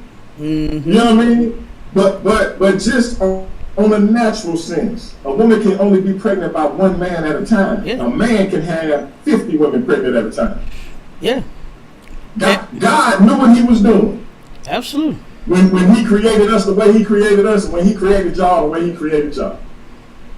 I agree. I'm done. I'm gonna let y'all teach. And look, the Lord created that, what you talking about, that standard. You understand, for a woman to be a slut. It's in the Bible. Read the next scripture, my child, and then we're gonna jump to the next part.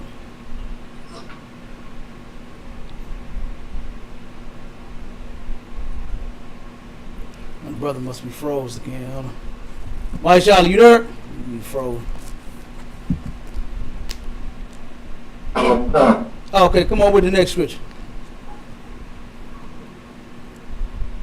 I want to go to verse 3. Come on, go ahead.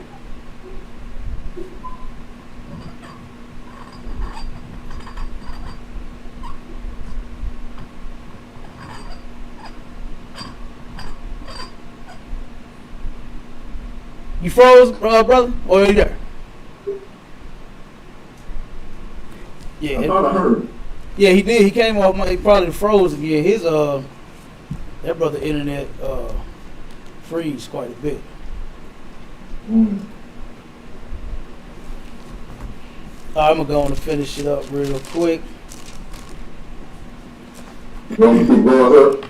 Huh? You want me to keep going? God, can you read? Was you froze again? Yeah, my reception is bad. Hold on, let me get back to where I was at. God, no sweat. Go ahead, brother.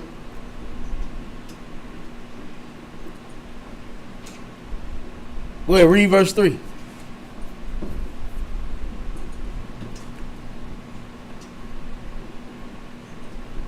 It's out again. All right, I'm going to read. This is Romans chapter 7, verse 3.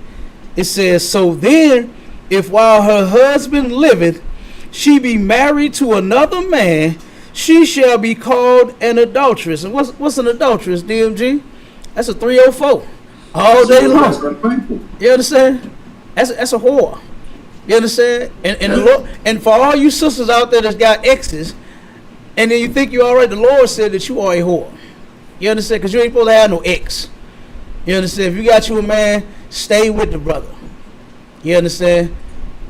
Your vagina would appreciate it. You understand? If you just stay with one man. What's that stuff they be using? Vagiclean, Vagisil, whatever. You know what I'm saying? From smelling. you won't have to do that. You won't have to get that vinegar and that bag. What's that damn thing? that balloon and all that, you know what I'm saying? You won't have to do that. Yeah. You know what I'm saying? You ain't got to do none of that if you learn to stay with one man. You understand? You ain't got to use that spray and all this nonsense. So, but I'm going to read it again. It says, so then if while her husband liveth, she be married to another man, she shall be called an adulteress. But if her husband be dead, she is free from that law, so that she is no adulteress, though she be married to another man. So it's real simple. You understand?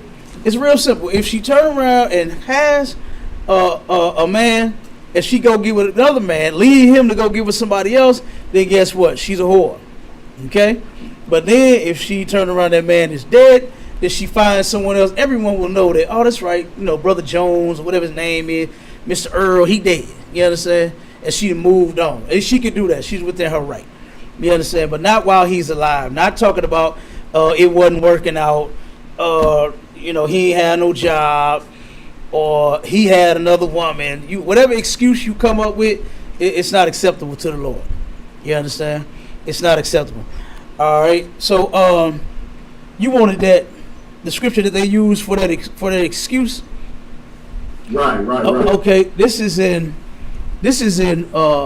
1 Corinthians 7, and I'm gonna start at verse 2. It says, nevertheless, to avoid fornication, let every man have his own wife, and let every woman have her own husband. See, what they get right here is, what they get this twisted, is fornication, first off, is unlawful sex. Right? When you look at the Bible. Hey, real quick, Cap, because my queen just said, but if y'all don't make vows to that man, y'all not married. Y'all don't legally marry. So she free to herself. Okay. Not true. So now I keep reading what you're reading, because I feel like that go along with what that answer what she just said. So go ahead and break it down. Okay, here's the thing. The vows, like, you got to understand something about vows. Vows, Christians get married by those vows and then don't take them vows seriously themselves. They say, we're gathered here today in holy matrimony to witness the marriage between Antoine and Shaquita. Shaquita, do you lawfully take Antoine to be your husband?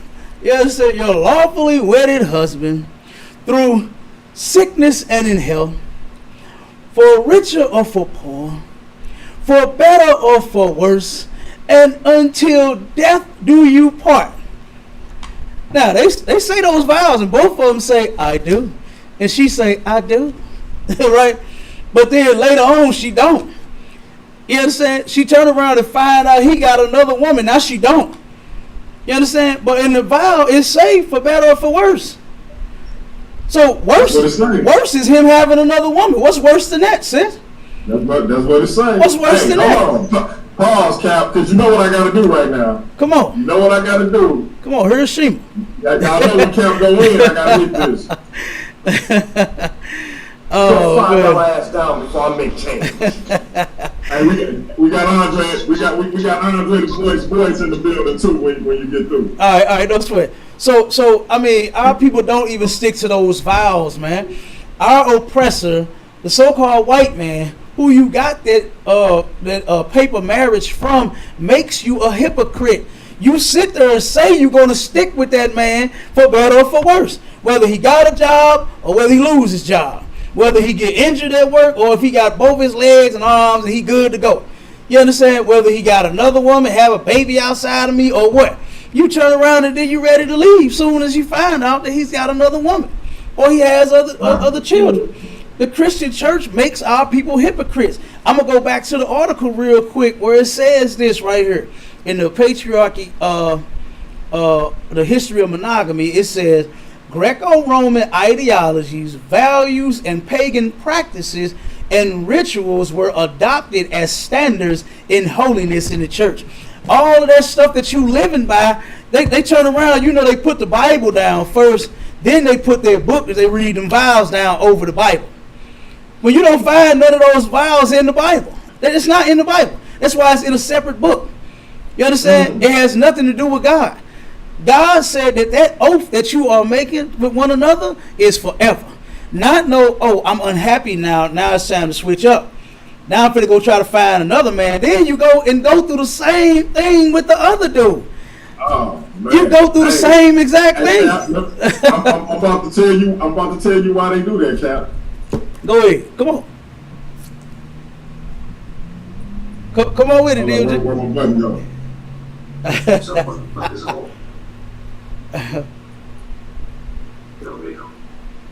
It was kind of low, so just in case y'all ain't heard it, that was Wesley. He say some mother suckers is always trying to ice skate uphill. Why would you leave one man right and go through all that same BS all over with again? Another man? All over again. You understand? It don't make sense. And guess what? It's not found in the Bible. First off, it says own wife and own husband, right? I just read the scripture in Romans 7 to where a woman only supposed to be with one man her whole life. You understand? When you go in the Old Testament where you find the laws at to where a man can have more than one woman, own is not the same. Own just means belonging to you. Doesn't mean one. It don't mean one. I say that all the time. It don't say one. It don't say one. Own. It say own. Like this is my own pair of glasses. Yeah. But I got another pair upstairs. But you got multiple pair of glasses. You understand? Yeah. Yeah, And they absolutely. both my own. Absolutely. And you can have that. There's nothing that says you can't have multiple pair of glasses. You can't have multiple houses. You can't have multiple cars. You can't have multiple businesses or multiple jobs. You understand? So like I said, that stuff is untrue. All of that was imposed by the people who actually hate God and who hate us. You understand? And give us their form of godliness when, guess what? That was to destroy us. You know what that would make? Less babies. They turn around and it have been doing that since the eugenics program. You understand? Trying to figure out how to destroy us. And you know what? They use multiple ways to do it. They use drugs. They use incarceration. They use monogamy. They use Christianity. They use all these different things that are lies and destroy the very fabric and the dynamic of the black family. You understand? And if we look at history, they the only culture that did that. Mm-hmm. Like that one woman stuff. Yeah. They were the only, like, I don't care where you went. The Mongol Empire, Kublai Khan, Genghis Khan had 50 wives or 10 wives and 50 concubines. Yeah. Wherever you go in Africa, South America, Mm-hmm. the Middle East, they are the only people who did that. Absolutely. And then they superimpose it on us, and we just accept it. We accept it. Like it's normal. Because we know it ain't natural. No. Ain't nothing natural about it. But they did that because the fact of the matter is that they married women for positions in royalty and in politics. We marry because of love and desire. Right. They married for political gain. Right. Because we know they was boy lovers and pillow biters. That was their culture. They Right, really right. liked women. Right. That's why they was cool having one. That ain't that nobody else did that in the world though. Right. But we can look. Mm-hmm. You right. And speaking on history, let me give you. Let me go back to that definition real quick of family in the Zondervan Pictorial Bible Dictionary on page 275. It says the Hebrew family unit was larger than families today, and included some or all of the following: the father or master. Right, the man was the head. You understand? And the reason, guess what? A lot of people ask me, why do you follow what's in the Bible? Because it's old. You understand? It's thousands of years old, and it worked then, and it can work today. You understand? Now check it out. And it says, some or all of the following consisted of the black, Hispanic, and Native Indian, the Israelite family. And it says, the father or master, the supreme head of the household, his mother, right? It says if she was living with him after the death of his father, his wives, plural, wives, and concubines, you understand, concubines, plural, and their children, his children by other women, daughters-in-law, and sons-in-law, living on the paternal estate, other free Israelites, friends and relatives, foreigners living under his protection, male and female slaves. And it says, since in primitive times, the family assumed many of the responsibilities of modern government, like protection and life and property, large families were necessary, right? Because at one point, they knew family was all they had. You understand? Brothers had multiple wives, and they was working that thing, making it work. You understand? Now you can barely work with one woman now today. I don't know what sisters be talking about. A man dealing with more than one. Yeah, it's hard for a brother to deal with one of you knucklehead sisters. So you understand? Because of y'all are mostly like children. You understand? Women are mostly like children, and children just want what they want. They just want their binky and their baba. You understand? And if they don't get their way, especially with their man's penis, they go crazy. They throw hissy fits. You understand? They go stick their finger in a socket. You understand? That's what they end up doing. You know, because they like children, man. You understand? It's hard raising a woman. You know, you got to deal with it, but you got to know how to deal with a sister. You understand? And check this out. It says, marriage was arranged not by the young people involved, but by the man or his father and the family of the bride, for whom a dowry or purchase money was paid to her father. It says, in spite of this commercial aspect of the marriage contract, there is evidence that the love of the young people for each other often had an important part in the preliminaries of the marriage. So what they did was, they still, even though the fathers arranged the marriage, because that's who the agreement was with. You understand? It was kept between those men, the man that wanted the woman and her father. You understand? That's where the covenant was at. You understand? Between those two. And there never was a, one second, Warrior, there never was a contract agreement between that man and that woman. Okay? And then it says this. It says, the wife was regarded as the property of the husband. He could divorce her, but she could not divorce him. And it says, not only were polygamy and concubinage permitted, but no disgrace was attached to them. You understand? So guess what? Nobody back in the day was looking down on a man because he had more than one woman. Nobody was talking bad to a man because he had more than one woman, because they knew that it was lawful. But they knew that what he was doing was within his God-given right. You understand? It's that man's God-given right to have more than one woman if he chooses. And the more you sisters run your mouth, you're going to run that man into the lap of another woman. You're going to. I guarantee it. You're going to wake up one day shocked, going through his phone, screaming and yelling, crying your eyes out, talking about, I can't believe you cheating on me. You understand? But you got to look at what you're doing. You're attaching disgrace to this man simply loving you and somebody else. You understand? He want you and her and her. You understand? And he don't want to turn around and see y'all get jealous, meeting up at Murder Mobile, trying to kill one another. You understand? All because he's mine. What's that song? What SZA say? For the weekend, he's my man, is your man, and your man, and your man too. You understand? You know, I'll just keep him satisfied to the weekend. You understand?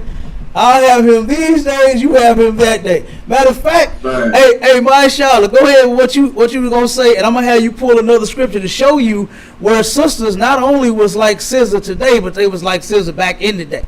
Go ahead, Doc. Don't forget we got Andre's voice in here. I got you. I'm gonna wrap it up real quick, and then we're gonna get to the question. I have a quick question, right? So it's like when the Lord told us to be fruitful and multiply, that was an order, right? Absolutely. So if you with a woman and you can't be fruitful with her, you gotta get another woman to multiply, right? Uh-oh. Absolutely. Uh-oh. Because some women are barren. Some women are That's barren. what I'm saying. Yeah. So let's do the whole thing. If a woman can't produce, you have an order as a man to continue to be fruitful and multiply. Absolutely. The Bible So that says. tells you. Oh, go ahead. I'm Come on, sorry. go ahead. I was going to say the Bible says that children are the Lord's inheritance. You understand? He said, be fruitful and go half on a baby with a whole bunch of halves. You understand? You ain't got to go half with just one. You understand? Be fruitful and multiply. You right, Op. You are absolutely correct. Give me Genesis 30 and 14, and then we're gonna get to the brother. Go on, send out the link, DMG, and go on, open it up so we can get up out of here. So I don't know why she's cutting me off. Hold on. Okay. Now we're gonna find out in the Bible. We're gonna hear a story where sisters ended up sharing their man on what the brother was saying about a woman being barren. Jacob ended up having 4 wives. Okay, Rachel, Leah, and they 2 handmaids. Okay, the two sisters was in competition, a full-fledged competition for their husband's affection. You understand? And guess what? Ain't nothing wrong with a little competition. It'll keep you on your toes. You understand? It'll keep you on your toes. Okay? Turn around, and those 2 sisters, one of them was having a baby back to back to back. The other one had none. The other one said, you know what? I gotta win this competition. I can't lose. Told him, here, take my handmaid, go in unto her, and have children for me through her. And he got that handmaid pregnant. You understand? Then the other sister jumped in the game and gave him his handmaid. Gave him her handmaid too. And then he started having children with him. And he ended up having children with all 4 of those women. You understand? And now we finna read about those 2 women meeting up at Murder Mobile. You understand? And we're gonna see the outcome of what happened. We're gonna see what happened. Hey, Cap, you is killing me talking about Murder Mobile, because only people from St. Louis know. Only people from St. Louis know it goes down at Murder Mobile. You understand? Brother, I remember going past her one day. You understand? It was about to go down. Some sisters was about to throw down.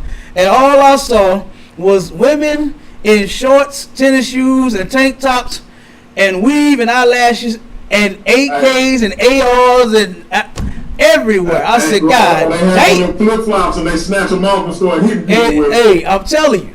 You know what I'm saying? All I saw was ARs, 9mm. You understand? Sawed-offs, I said, God damn. It's about to go down. You understand? And that's terrible. A lady did that like that in St. Louis. Hey, DMG, am I lying, brother? Listen.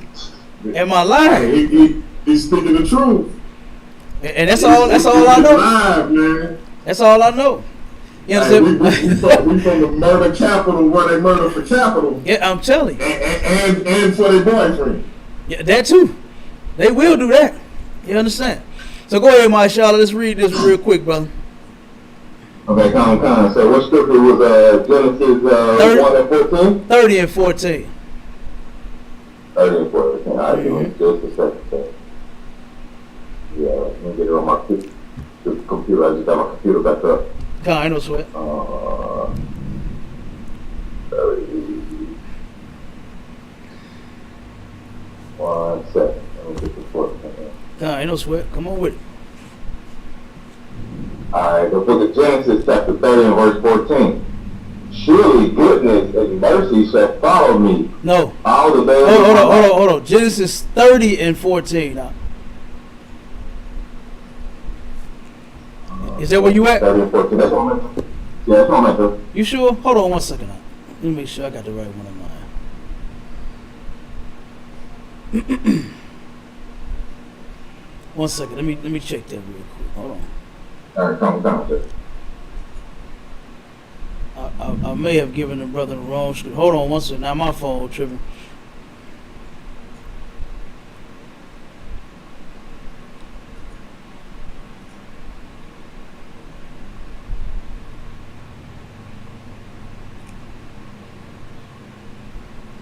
All right.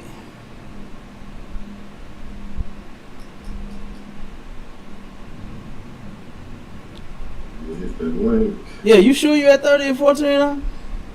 I'm fine. So I went to the book of Genesis, chapter 30 and verse 14. And it says, surely goodness and mercy shall follow me all the days of my life. Okay, stop right there. Just stop 1 second. Hold on. Yeah, no, you obviously in the wrong spot, brother. Check your computer. You got me thinking I'm crazy back here. Check your computer. Make sure you're at Genesis 30 and 14. I'm gonna go ahead and read it for time's sake. You understand? Okay. So it says, this is Genesis 30 and 14. It says, and Reuben went in the days of wheat harvest and found mandrakes in the field, and brought them unto his mother. Mandrake is a flower, right? And it says, then Rachel said to Leah, give me, I pray thee, of thy sons' mandrakes. Remember, Leah and Rachel were two of Jacob's 4 wives. These were the actual sisters here. Okay? And in verse 15 it says, and she said unto her, is it a small matter that thou hast taken my husband? Now this is what I said, they met up at Myrtle Mobile right here. She's going in on this sister about her. Now said, is it a small matter that thou hast taken my husband? And wouldest thou take my son's mandrakes also? So the sister just went in on her. Just told her, damn, you already with my husband. Now you want my son's mandrakes too? You want everything I got? You understand? Now you want the mandrakes. Okay. So then it says, and Rachel said, what? You need me to read? I'll go ahead and read. All right, no sweat. I'm going to just finish it up real quick since I'm there already. Okay. And it said, and Rachel said, therefore, he shall lie with thee tonight for thy son's mandrakes. They didn't go to Myrtle Mobile and get busy. You know what they did? These two sisters ended up working it out. And it says this, and Jacob came out of the field in the evening, and Leah went out to meet him and said, thou must come in unto me, for surely I have hired thee with my son's mandrakes. And he lay with her that night. See, it didn't go down like when it go down at Myrtle Mobile. You understand? They didn't fight. They didn't pull each other weave out. They didn't bust each other's head. They didn't pull no pistol on each other. She said, you know what? You already got my man. Now you want the mandrakes? She said, but you know what? I take these mandrakes, but he coming with me tonight. You understand? Those sisters worked it out. And Cap, go ahead. This what people miss. They were literally sisters. Absolutely. Same mama, same daddy. Absolutely. You know what I'm saying? And they worked that out. They didn't bust the windows out his car. They didn't do that to their damn man. Oh, they didn't do this man wrong at all. Sit your $5 ass down before I make change. Damn right. All right, come on, we can open it up now. Go ahead, DMG. Come on with it. Hey, Reverend Dollar B. Green, my master teacher, come on in and tell us what your take is on this conversation me and the great Cap 10K have. Well, yeah, man, I'm just saying here with a pad and a pen, taking it all in. But I just think that besides the biblical narrative, if we're going to talk about the psyche and the psychology of women, it's like, in one sense, they know that men are predisposed to having more women, but in the other sense, it's like, yo, you better not have it at the same time. I think that I always tell women this, and I always tell women this that I know, that I come across, and I tell them, if you put 100 men in a room and 100 women in a room, those 100 women is at most going to pick 50 of those men. And what's going to happen is the other 50 of those men are just left out in the cold. Mm-hmm. Those women, they don't even care about the guys that left out. Right. And it's like, so, but then leaves 2 women to 1 man, right? But after they don't pick 50 of the 100 other men, they don't tell that man, you just better have me. But in the back of the man's mind is like, well, if I choose one, it's not like the other one is going to go get the guy that y'all didn't choose. Exactly. Mm-hmm. Exactly. Telling a man that I chose you, but I want you, even though the rest of us want you. I'm not going to get the other guy no play, but I chose you. What, like, it's the biggest contradiction. I think, number 2, when I have these discussions with women, I tell them, like, listen, you don't realize how small North America is and Western Europe is to the rest of the world that has still practiced, whether it be prearranged marriages or polygamy. Y'all don't really like, what's wrong with you in India? And as you know, I'm not a fan of India. What's wrong with you in a lot of parts of Africa and China is still like rampant, right? So it's like, which one is it? So are we discussing human nature or cultural edicts amongst the geographical locale? You know, cultural practices. So, you know, there's so many different dynamics that play into that. You know, you know, at the Andre School of Financial Literacy and Polygamy Science, where our slogan is we make lives and change lives one day at a time. I just try to tell them, like, listen, man, like, listen. I got to talk for that great institution. That's us, where we do the Lord's work. But nah, the thing is, look, that's a conversation. See, you know, like me and DMG know, Captain K hides behind that star, that shield, and the Hebrew Israelite faith. So he could say that, right? Me and DMG can go out on the street corner and say that, like, without using that Bible. Like, we can't do it. Cap can do it because it's a part of the doctrine.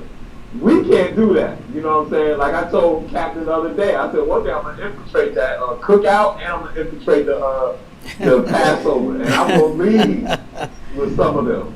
I got my Hebrew name already figured out. Because, like you can't do that. You can't tell a modern Western woman who's educated, sophisticated, like, yo, you know, God kind of like wants me to have you, your cousin, your best friend, your hairdresser, your nail technician. You know what I'm saying? You can't do it. But see, Cap can put on his headband, his shield, his boots, his fringes, and be like, yeah, you know, that's what the Lord wants. It's such a thin line between what the average man has to go through with that, what Cap can just say. So that's all I wanted to say in that dynamic. No. Hey, listen, you know, check this out before I get to the young scholar Rocky. Hey, it's funny because I'm gonna say this to you, Andre, real quick. I don't know if you ever seen Cap pictures from the Passover. Them some fine sisters in the UPK. Them brothers rip your arms off before they let you leave. Hey, DMG, I was just about to go there. Say, hold on. Hey, Captain, don't y'all say, hey, hide your liquor. Hide your wine. Don't y'all say that. Hey, I'm trying. Look, but what's funny is you touched on something when you said 100 men and 100 women and 50 men will be left out. Because what we know is mentally, when men have had the embrace of multiple women, and women know a little something about how that man treats and loves on other women, they become more attractive to those women. Yes, Father. Like, look, I can talk about my wife all day and espouse how much I love her, how much she loved me, how long we've been together, how long we've been knowing each other. And in my wife's eyes and in the eyes of other observing women, that makes other women more attracted to me. Yes. When a woman starts talking about how many men they done ran through, that makes her less attractive to us. Right. Yes. See what I'm saying? Right. So I just want to point that out for all the, again, for the women who say if a man can do it, a woman can, go ahead. But you're going to end up with a man who basically settled, because don't no man want a woman that been ran through. Listen, Right. hold on real quick before you go to your brother Rocky. Get your bomb ready. I tell men all the time. I tell women this too. For a man to have one woman, he has to have some women. He can't understand one. He has some.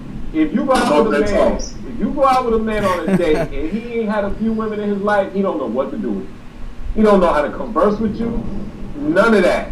If you don't have some, you cannot have one. That's just a fact. And the second thing, I shouldn't do this without charging you, but if any women ask a man, like, yo, why, you gotta reverse the psyche on them. You gotta let them know that you like me because I'm a ladies' man, not because I'm not, right? And if she says she doesn't, you ask her, you tell her just like this: no one eats at an empty restaurant. Always remember that. They want to go where everybody else is eating at, Jack. If Rollo's, Porkless Pigfoot Salon is where everybody's at, that's where they want to eat. And that's just the bottom line. They don't want Steve Urkel, like Stephon Urkel is the ultimate competition to get any other woman. If that man is a woman magnet, that is what attracts them to that guy. That's just, it's the unfortunate dynamic. It is the biggest contradiction, but it is the unfortunate dynamic. No one wants to eat at an empty restaurant. At the end of the day, if they feel like they have total access to you from the beginning, they don't want you. They don't want you. And don't no woman want a man that don't no other woman want. But don't no man want a woman that every man didn't have. Damn right. Fuck you, sir. Go ahead, Marshawn. And hold on. One second. Last thing I'll say, Captain. Go ahead, brother. Honest, right? I want you to be honest. Y'all agree. A lot of times with women, it's like when you do want them, right? They don't want you. It could be for whatever reason. Then you go get your program together. Then they decide to circle the block, right? Mm-hmm. Do you agree that when it comes to that, do you believe that women want the right to first refusal? It's like, I don't want you, but I better not see you with another woman, but I don't want you. That's possible. You know what I'm saying? I can see that. I can see that. You know, a lot of times sisters don't know what they want. You understand? They claim they want a good man. They claim to have this type of man built up in their head. You know, most women have this big, gigantic, good man built up in their head. They took a piece of all the men that they done been with and put it into one. You understand?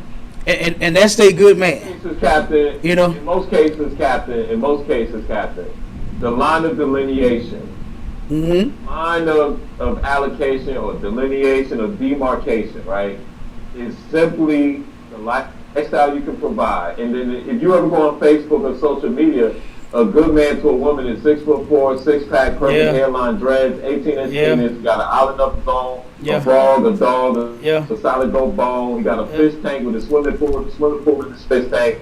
That's just what it is. It's not about actual character.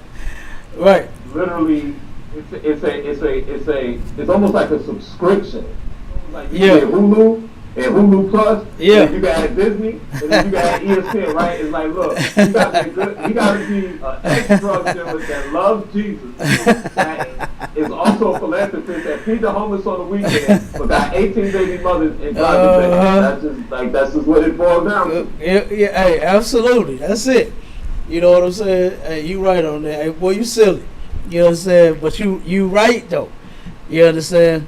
And then when you find out, when you see the man that she got, it ain't what the subscription say it is. You understand?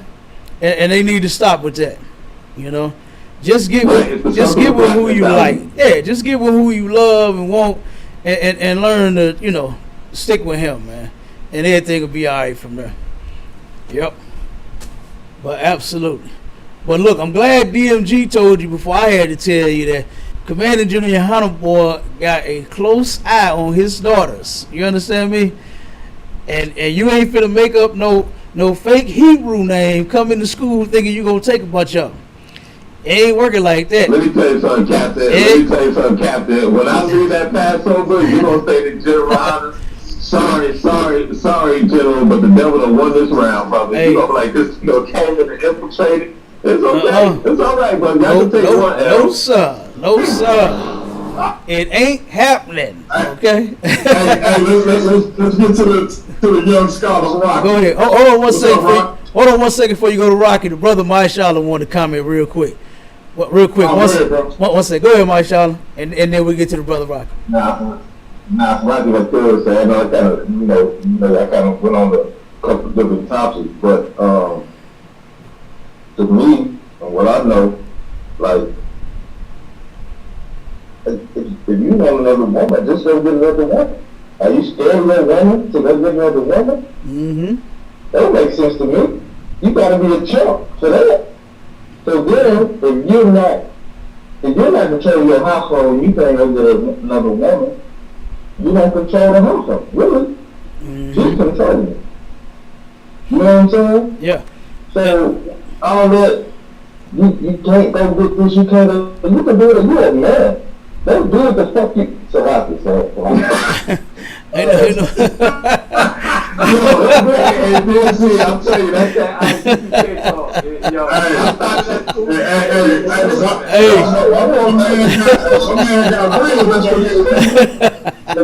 gonna go to the death for real. Hey, damn right. That's that ICP. Hey, that. You see yourself become the villain. That's masculinity at its finest, brother. You understand? And that's what Commander Julian Hunter. Hey, right. This is all I got for the brother.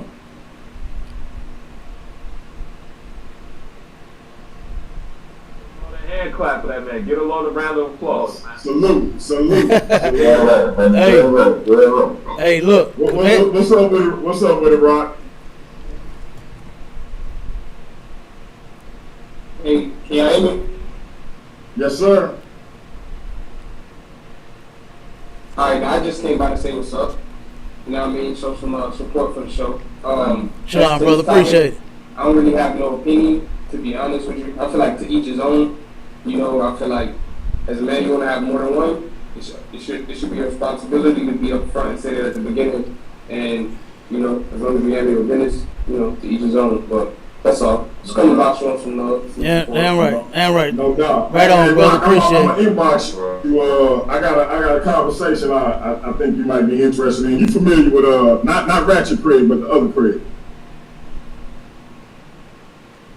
I had not that familiar. I spoke to him recently, but that was like, you know, my first conversation with him, so I don't really know, you know. Okay, you know, he Israelite. So I figure y'all can chop it up on something along them lines.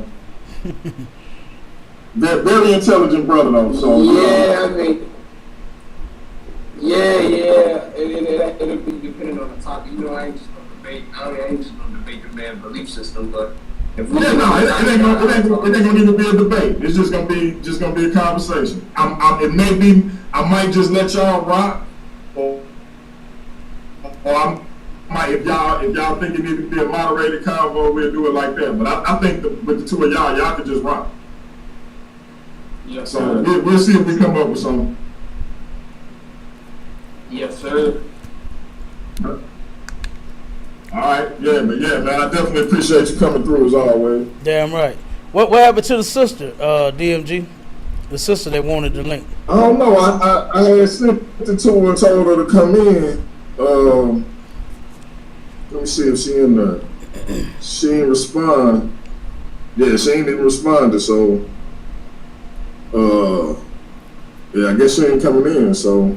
Oh, okay. No sweat. We ain't got nobody else. Check it out real quick. We ain't got nobody else. We can let everybody close out. I got you real quick for you. Kanawa. I'll let you know right now. It's a Kanawa. This dude gonna play Sakanawa. Hey, he did. What's the Kanawa? What's the Kanawa mean, Andre? Man of many wives. Wow. Listen, I'm in there. Oh, Next man. class, I'm in there, man. We gonna be in there doing the Lord's work, bro. Hey, Don't worry about it. I'm gonna get to a Passover one of these years, man. I gotta get my brother Cap a bottle. I'm gonna do that anyway, but I gotta get to a Passover and see my brother Cap in his regalia. Yo, I'm gonna break discipline and I'm gonna drink that wine and I'm gonna eat that lamb. I'm leaving Yes, about yes, 4 sir. Yes, sir. I'm gonna get the one before it's all over. I'm not foolish. I mean, before you close it out, DMG, don't think the Passover is just about drinking, right? Like, No doubt. It's a whole lot of brotherhood, man, and a whole lot of sisterhood. Damn You know right. what I'm saying? And you hold it down to kids, and you doing a whole lot of things.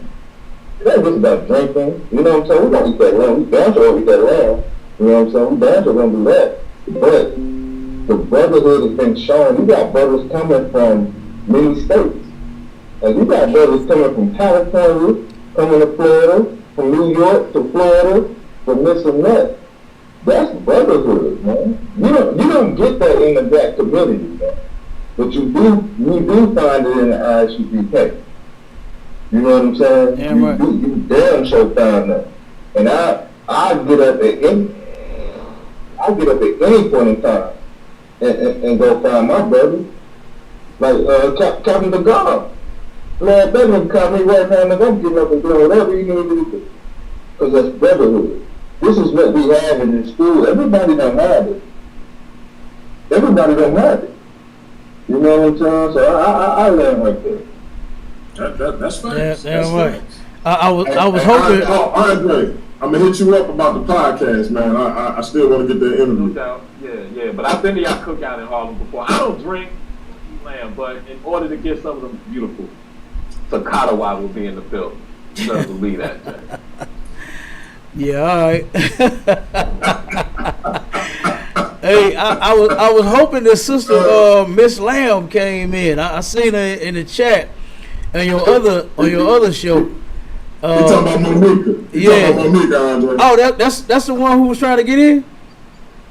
No, that was Mika, the sister who you talked to on that "Is Sex the Most Important Element" show. Okay. Monica Lamb is what I was telling you was part of Dagger Squad. Yeah. Okay. Yeah, because I I see didn't she. see Monica in here tonight. Yeah, I see she had something jazzy to say. You know, said in the last. Classic Craig in the building.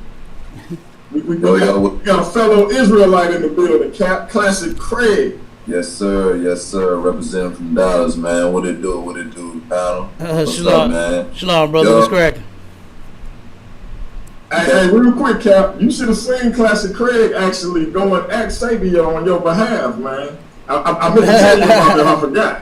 Yeah, I think I heard. What's up? I heard him say it. Hey, man, let's not talk about Sabio, man. You know, let's not talk about that guy. Yeah. I feel you. You know, I told him, I was trolling him earlier. I kept on TD Jakes in the back chat, and I watched him have a meltdown, man. Issue, man. Good night. Anyway, I got this, man. I got a question for Cap, man. And shout out to Andre, he a hater. You know what I'm saying? You know he cooking stuff like. But I gotta say this for you. Man. Got a question. You know, so all right. I asked you before about your wives and stuff like that. You know what I'm saying? And how you manage. You see what I'm saying? But as a man, you get ready to kind of like pretty much have your individual time with each and every last one of your wives. How should a man who is a polygamist make himself available at that point in time? If you get understand what I'm saying? Because I gotta say this though, honestly, like it take one hell of a man to do it, have all the women, because women territorial as hell when it comes down to what they feel is theirs, especially they men. But I just want to know, how the hell do you do it, too? Because there's very few people I know, especially people that look like us, that are polygamous, that have a successful relationship with it. You see what I'm saying? I got you. I understand. Captain K, man. Captain K. I understand. Have you seen Animal Planet when the lion is in the jungle and he got 7 of those lionesses around him, and he turn around and roar and they all jump up and get in line? Hey, listen. Our sisters, you right. They are territorial. You understand? They are lionesses. But guess what? But the man is the king of the motherfucking jungle. You understand? And that's what you gotta be. You understand? And I ain't saying you gotta be mean or cruel to them. You understand? But you gotta turn around and learn how to tame that. You understand? Sisters, they come with that naturally. You understand? To where they just are jealous. You understand? Think about something. Take a man out of the equation altogether. You ever been like at a party or a club and a bunch of sisters are sitting around and one badass sister come in, dressed from head to toe, hair done, looking good, smelling good? What do those women that's standing there together say about that sister? What they say? They say, she thinks she cute. You understand? Look at her. Yeah. They instantly go in on her. Ain't no man even involved. Women are just jealous of other women, period. That's why we read that scripture earlier, that a grief of heart and sorrow is a woman jealous over another woman. You understand? All sisters, they come like that. You understand? Even the ones that accept it, they still may have a little jealous tendency here and there. Might say something off the wall or whatever, but you have to deal with it. You got to correct them. You understand? You got to teach them. You understand? You got to lead them and guide them. That's your responsibility, for you to teach those women and to help keep them in order. You understand? The Bible says that there is nothing much more worth than a woman's mind that's well instructed. And I'm paraphrasing. You understand? So that's the man's job. He got a duty to turn around and what will a man say? Samuel L. Jackson, it's my duty to please that booty. You got to do that, and you got to teach them sisters. You understand? You got to. You understand? Hold on, Cap. I gotta do it, Cap. I gotta do it. I'm just saying, you got to deal with it. You got to see him. You got to spend time with him. You got to do all of that. You understand? Go ahead, brother. What's the brother name? What's his name? Patrick Craig. Yes, sir. Have you ever got to her that time? Have you ever had a woman over here and a woman over there? Yeah, I kind of. That's how you do it. That's how you do it. You just do it. Right. Now there is a way. What's this brother man, Cap? That's my Shala, Officer my Shala out of Atlanta.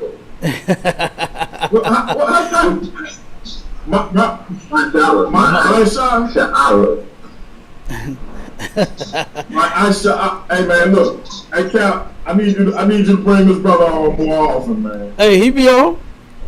He rock with me every Sunday. Yeah, I be sitting. Yeah, I sit back with Cap all the time. That's where I get this shit from. What you mean? He's saying, you ever had? Yeah. Hey, simple as that. Hey, you ever dealt with the Craig? Like, yeah. That's how you do it. Then already done it. Then already done it. To it, man. Y'all niggas stop asking. How can you have two women when you been doing it? But I do got one thing to say though, man. I just know a lot of Negroes, man. When they like, I walk in my partner house, man. All the wives fighting. You know what I'm saying? And he's like, bro, right. I spend like over your place. You know what I'm saying? Oh man. So you know, it always amazed me when I've seen. You see, hey, I'm gonna tell you this, Craig, and I ain't even. You know, I only deal with my queen, and baby, I seen you in the chat going crazy. If you're still watching, you already know. It's just me and you. Calm down. I'm simply saying that this ain't nowhere in the Bible, and I believe Cap is correct. I ain't say I wanted to do it. I just said it ain't against the Bible, and that if more brothers knew that it wasn't against the Bible and it wasn't nothing wrong with it, we'll have less confusion in our community, because the big issue is people telling brothers and sisters that it's wrong, and it ain't wrong. It's just a preference. Damn right. So that's all. So when I come up there, don't be telling me I can't suck your toes because I agree with Cap. Don't be doing that. I'm putting that honey on there. So let's get that straight. But real quick, Craig, if your brother got multiple wives in his crib and he asks you to spend the night over your house, he the problem, not the wife. Because if I got multiple women at my crib and they all my women, I'm not spending the night at none of y'all crib. I'm saying. Right. He don't know what he doing. You know what I'm saying? And most certainly you shouldn't be leaving women there to fight and you go somewhere else. No. Yeah, that don't even make sense. That don't even sound right. I don't want my women fighting at all. You understand? And they don't have to live in the same house. You understand? You don't even have to do I'm that. just about to say. You understand? They shouldn't be living together. Mine got their own cribs. You understand? They do not live together. You understand? None of that. So I mean, you know, some people. Let me tell you something. Oh man, Cap. Go ahead. Cap might punch me through the screen, but I done seen several times, like on social media. I ain't gonna say which one. Cap be like, "Here you go, baby. Delivering dinner." Then next thing you know, hour or two later, here you go, baby. Delivering dinner or flowers and a card. A couple hours later, here you go back. I'm like, man, Captain K is the motherfucking man. And I'm done. I'm done. You know. And I definitely ain't gonna punch my brother through the screen. I definitely ain't gonna punch my brother. Yes, you can. Go ahead, Come on. I do gotta say this though right here. Captain TPK, man, it would be an honor if Craig and Craig Law Firm could do an interview with you, Chief. Me and my retarded atheist brother, Ratchet Craig, who's going to hell, you know what I'm saying? We gotta save him because he need help, you know what I'm saying? Y'all want to join, right? You know, he all guys, you know, suit up and stuff like that. He said you guys are on code, you know, stuff like that. He like how y'all rank go and stuff like that. He don't lie when he come up here. He gonna lie. He probably gonna cuss me out, but that's alright though. You know what I'm saying? But I would love if I could get an interview with you, man. You know, so I can talk and rap stuff like that. And you know, it just we gotta talk about, like, Ratchet and me really got to talk about the man who can take on 1,000 men. You know what I'm saying? We gotta talk about that. You know what I'm saying? We gotta talk about the tenacity and the ferocity, which is Captain K. If you allow Craig Law Firm to do that, Chief. Yeah, and I appreciate. Cap hit them. There was only one of them. You was like, I gotta interview that brother. Man, it's like I'm gonna tell you this, man. It was, you know, because I got a friend who used to be in ICIU, right?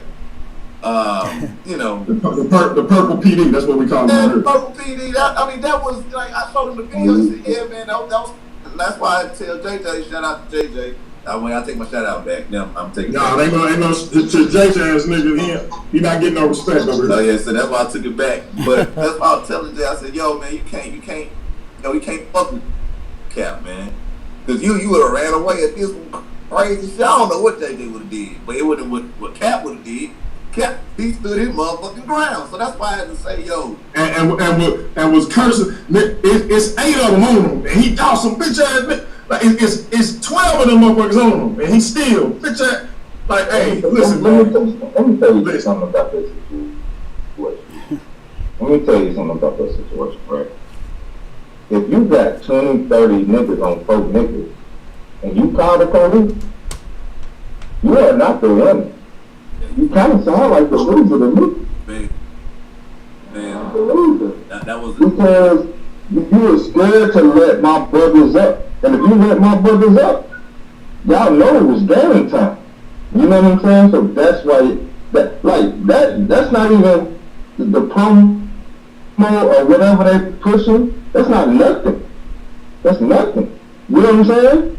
If y'all would have let my folk brothers up on y'all 30 niggas, man, we would have went to war with everybody. I'm telling you, I know it for sure. I know it. And that's why I got. And that's why I gotta say, brother, nobody can call Cap a coward in front of me. Hey, you notice when I did this show where I asked JJ do his record stand up to Cap, JJ got to talk about some social media shit. Yeah, I'm like, my nigga, we talking about a man that feed and defend black people, and you talking about some social media shit? I'm gonna tell you right now. Captain McDowell inspires me so much. He has one of the biggest food drives that he do. So I'm in Atlanta right now. You know what I'm saying? And he inspires me to do a bigger food drive. He has one of the biggest ones. I don't know what this man do.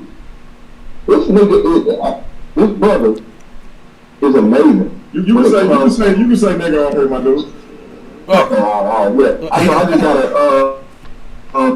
Sometimes I just gotta be respectful to my cat and all that, so I don't want to, you know, say nothing crazy. But the cat, you too wild, brother. I'm your nigga. Food drives out every single. I said you too wild, brother. I'm your nigga. You ain't saying nothing wrong. Go ahead. You my nigga too. My nigga. Okay, my nigga. Let's get down on it. We gonna get down on it. But now, Cat got one of the biggest food drives I've ever seen. This nigga inspires me to continue to go out and feed our people and do what we're supposed to do, man. A lot of people not doing that. A lot of people sitting back. Like, what are you doing? Like, okay, y'all can get on here and y'all can talk all this, we this, we that. But what are you doing for our people? You're not doing nothing. Every day. Some of these people not doing nothing, man, but y'all can get on here and tell me to a damn about that. We continue to do the work, though. What are y'all works, though? I'm still trying to see it because I ain't seen it. There go Dr. Monica Lamb in the building. I ain't saying y'all niggas work, man. Hey, she says she feeds 6,000 a year. We fed over 140. What was it? 100 and. Yeah, anybody can say numbers. Anybody can say numbers. No, we fed 14,000. You see what we doing? I don't care what nobody say. Anybody can say anything that they damn mouth. Hey, Andre can vouch for this, and so can I. Yeah. Dr. Monique and Lamb don't do hyperbole, so she say 6,000. It's 6,000. She said 6,000. Where she feeding 6,000 people at? She said that's a year, so she I don't know. But we fed 14,000. I didn't know what she's feeding 6,000. We fed 14. I can feed 6,000 people. Oh, she will. She will. Hey, let me tell you. Hey, this real talk. I had a brother. He called himself the Hood Scholar, but he a legit PhD, and he was trying to figure out how he can move forward because you know how these racist institutions is. They fired the brother unjustly, and what we linked him up with. At the time, she was still Miss Monica Lamb, but now she Dr. Monica Lamb, and she's still in the right direction. But peace to you, sis, Dr. Monica. What's going on? You feeding 6,000 people because I definitely want to know. I definitely. Hey, peace, power, and profit to everybody on the channel. Thanks for the big ups, DMG. It's right. The same way you're feeding, we're feeding. I see you asked where I'm from. I'm in Columbia, South Carolina, in Lexington. So if you look at my social media, you'll see the same thing. We have connections with the food banks here. One of the operations in the rural area, which is in Hopkins, South Carolina, and it's called Operation Save, and we have families pick up meals, anywhere from meats to fish to dry canned goods to drinks to pasta, you name it. And that number is not even included in the 6,000. The 6,000 we do every Veterans Weekend. We pick up food from a distribution center here in Columbia, and we bring on the four corners of South Carolina. So the PD, the upstate, the low country, and I don't know what they call it, Buford area. But anyways, I'm just asking, like, what was your feeding to start for the people? You know what I'm saying? Like, how did you, how did you build up the game? You say, how did I start off? When I'm in organizations, okay, so one of the reasons I have a doctorate, I got a doctorate in the training of the Pacific American Veterans Organization here from here, and I'm the commander of one of the chapters here, which holds 19,000 members. That's one set. I'm also a program director for a youth mentoring group called Juveniles Upholding Morals and Principles of Society.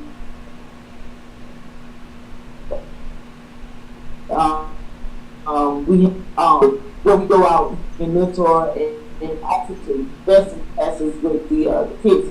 Then I am over organization called Tri-City Vision Repairs, where we do housing repairs for seniors in the rural area, rocking anywhere from 150 to 300,000 every year to do repairs for the seniors.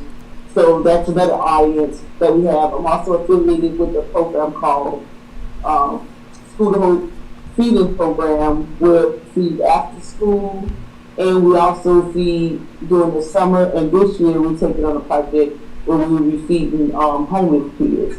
So I'm affiliated because I'm a community organizer, and that's all we do. That's good work you're doing, but you said you're in South Carolina, right? You said, but I want to hear what's coming after that, but. No, I'm not saying that, but it's not nothing. But I'm saying you're in South Carolina, though, right? I am. The thing we need to do is black people, right? I need those resources. You know what I'm saying? That's simple. I dropped it, no, not last year. I think it was 2021. And I did a show back to track a little bit. The USDA had that they house either at the social services in their state or Department of Education in their state. One is in after school teaching and the other is in summer feeding. Both of those programs, you can be a 501c3 or you could be a private organization. It's an application process. It's the same everywhere. And the only thing you have to make sure is that it's business at least 1 year, and that you have money in the account and you have your business account at least 6 months. So what I did was in 2001, I started in, I think, August, and I taught how to complete that application. It's all on Garfield's channel. How to complete the application. Yes. I don't have to go through just that channel, and we'll just chop it up, and we'll go from there. Oh, you got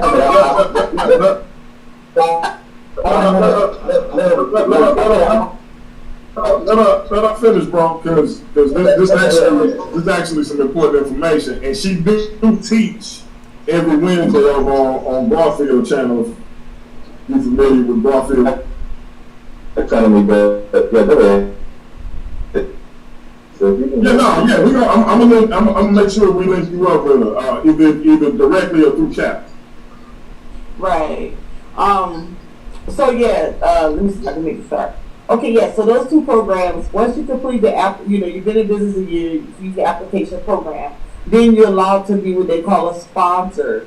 And what you do is, if you are near schools that have at least 51%, you can lift it up, in those areas. So way, it you could be, there's a program called Network for Food, I think it is. I think I may have it right. And you could partner with any food bank. And so what they do is they will drop off food. If you have somewhere to house it, depending on whether it's dry food or perishable food or frozen food, and you have to distribute in your community. And then also, if you connect with Walmart's community impact, I think it is. If you connect with Walmart, Walmart. Yeah. Got a situation called like front Right, door, but so we can go. Okay. there's a part on there. There's a part on the front when you go through front door. There's a part on there, and then if you want to distribute the items, so you could be a place where community people could come to you and get free items. And also Amazon, the same thing. They will ship pallets of things that people either ship back or didn't or just overflow of items that they may have. So I guess I say that to say this is when I started doing, the reason I got involved with Garfield and urban economic empowerment, because I knew we were doing a lot of things in our community that people could duplicate in their community, because federal programs are the same everywhere, the books are the same, regulations are the same, everything. And so that's what I used to go step by step on how to actually do that. So that's why when you ask how many, how can you do that? And then once you get someone who's actually involved, then what you do is, you want to kind of be a protege to that organization. And so that's one of the things that we're going to be starting to do in the upcoming years, is those individuals who are interested in getting those programs off the ground. Once you get those 501c3s in place and you're there for you get those business accounts, and you know how to make money for you, and then also learn how to also start to become your own lender, then amen, the sky is the limit. The money is there. A lot of people say that the government, when they get grants, the government tell you what to do, and actually, government don't tell you what to do. You put your program together, and you tell them what you're going to do, and they just hold you to your own stand. I gotta drop a bomb for my sister, Dr. Monica Lamb. She ain't changed it on no screen yet, but hey sis, I gotta ask you the question of the day. How do you feel about marrying your man? I'm not serious. Oh, sis. Don't beat me up. I'm not serious. Hey. Why not? Listen. If he can evenly distribute the loving, why wouldn't you share? Why you gonna let another sister suffer from not getting good loving when you can share yours? Oh, listen, it's something about having to come there. Listen, and I know what y'all gonna say. Well, you probably share them anyway. But what I don't know won't hurt. Because it is something about. Let's check it out, right? Let's say we all in the same house. Right? He come and lay with me for hour or two. Then he go lay with her, and then he go lay with her and her and her. And then What if she got her own house, sis? What if she got her own house? we in separate houses.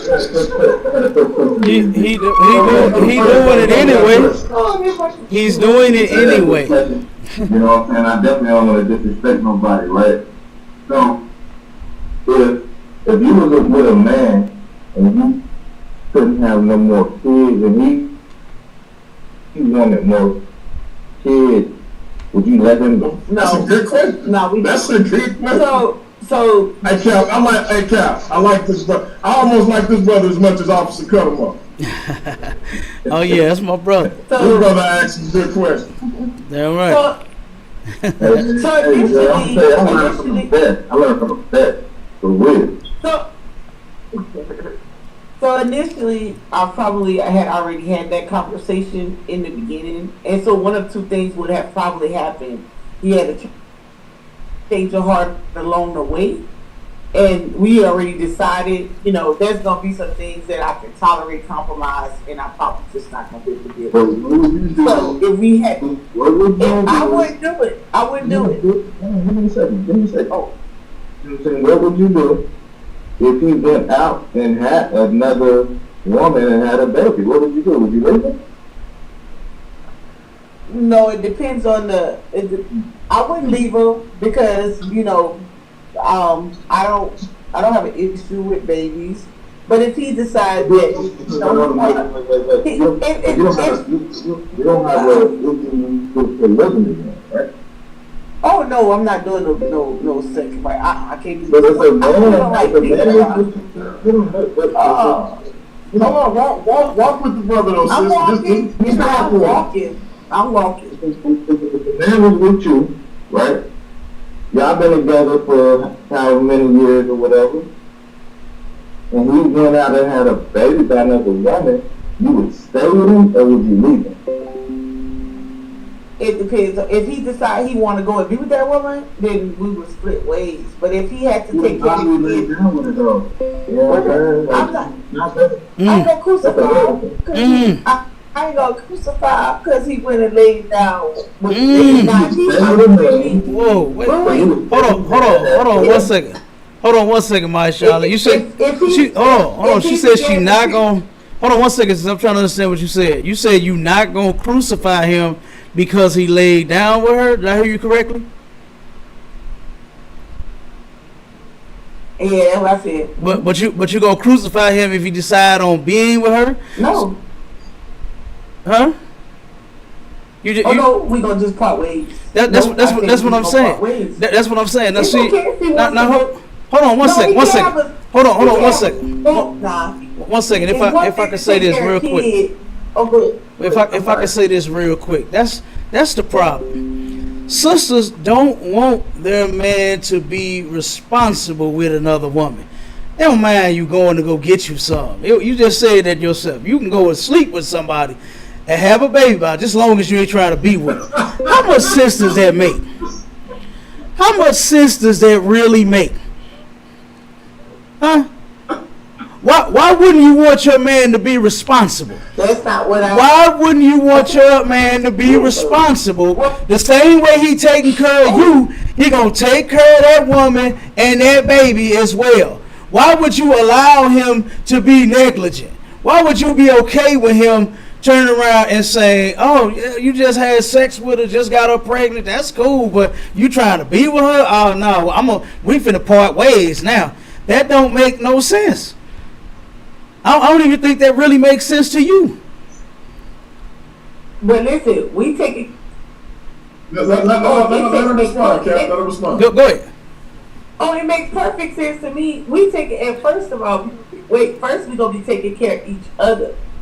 So here's what I see, and your situation may be different. Is that it's not gonna be just him taking care of her. I may end up having to be taking care of her too, because she may not be. He may have to take resources out of our household to go and take care of her. There's a difference in taking care of the kid and taking care of her. If he wants to go and take care of her, that's fine. we just part ways. I don't have a problem with you going to find somebody else. Monica, let me ask you like this then. Let me ask you like this. What's the difference between, because you say if he went out and had a baby, yeah, you could get past that. But if he wanted to be with her, then y'all got to part ways. What's the difference between him going over with her and making a baby? Because if they made a baby, he been tapping it for a minute. Cause the odds are you ain't making a baby on the first rib. Like that may happen, but you gonna be trying for a second. But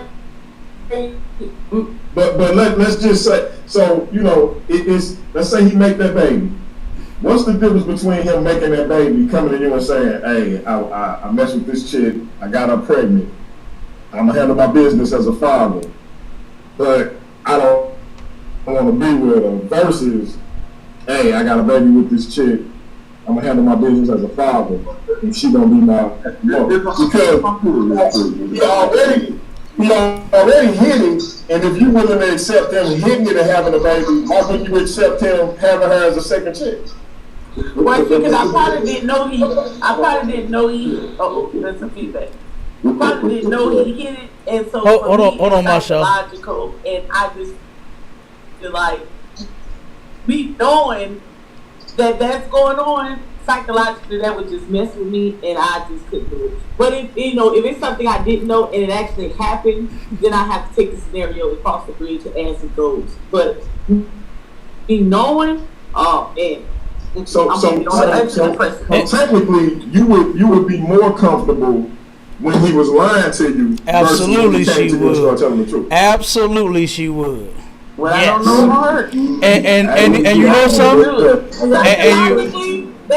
And you know something. Hey, look. Hey, real talk. Hey, brothers, I don't want to badger my sister, so I'm gonna let somebody have some more. One second though. Let me live. Hold on. We're gonna let you live. This is the thing. Say you was in a polygamous relationship and you were the one. Hold on. Say you the one that had the lesson, and your man and the woman were able to take care of you. Would you stay in that situation or would you leave? Damn, this brother be asking some questions. I'm not gonna be the lesser. Sorry. But I'm saying, it could happen though. Everybody lose a job. Everybody lose something. If you had two people that could afford to take care of you, would you leave them or stay? Let's be more specific, sis. What if you hit a situation where the stocks you invested in failed through? Your money situation took a bad turn, and your man come to you and say, look, I got a solution.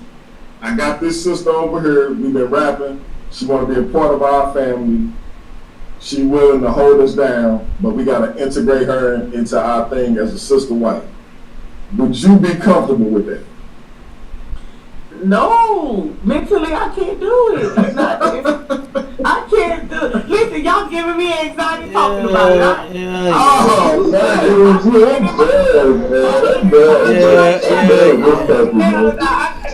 You know what? Right. Girl. So it ain't for you.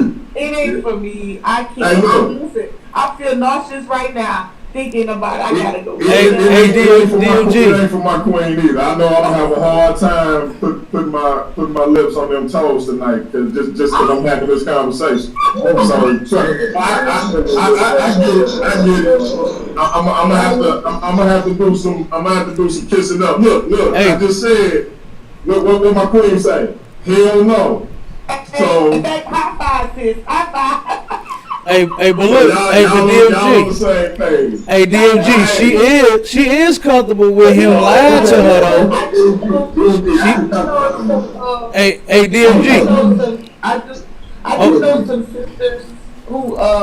do know some sisters who don't mind and actually do it, and but in the same system, same sisters on antidepressants, and I said I tried to tell you that was gonna mess with you mentally, but you don't want to admit it. I mean, And trust me, we not saying, like, it's not something that we saying all men should, because I don't think every man built for it. Like, no, they not. So it ain't something that we say, hey, every man need to go through this. All I'm simply saying is, it's not nothing in the Bible that says you can't do it. That's all I'm saying. Absolutely. So I'm not saying, I want to be clear. I want to be clear that DMG is not saying that every man, or specifically that DMG is looking to do this. I'm simply saying that it ain't nothing in the Bible that says that you can't. Hold on.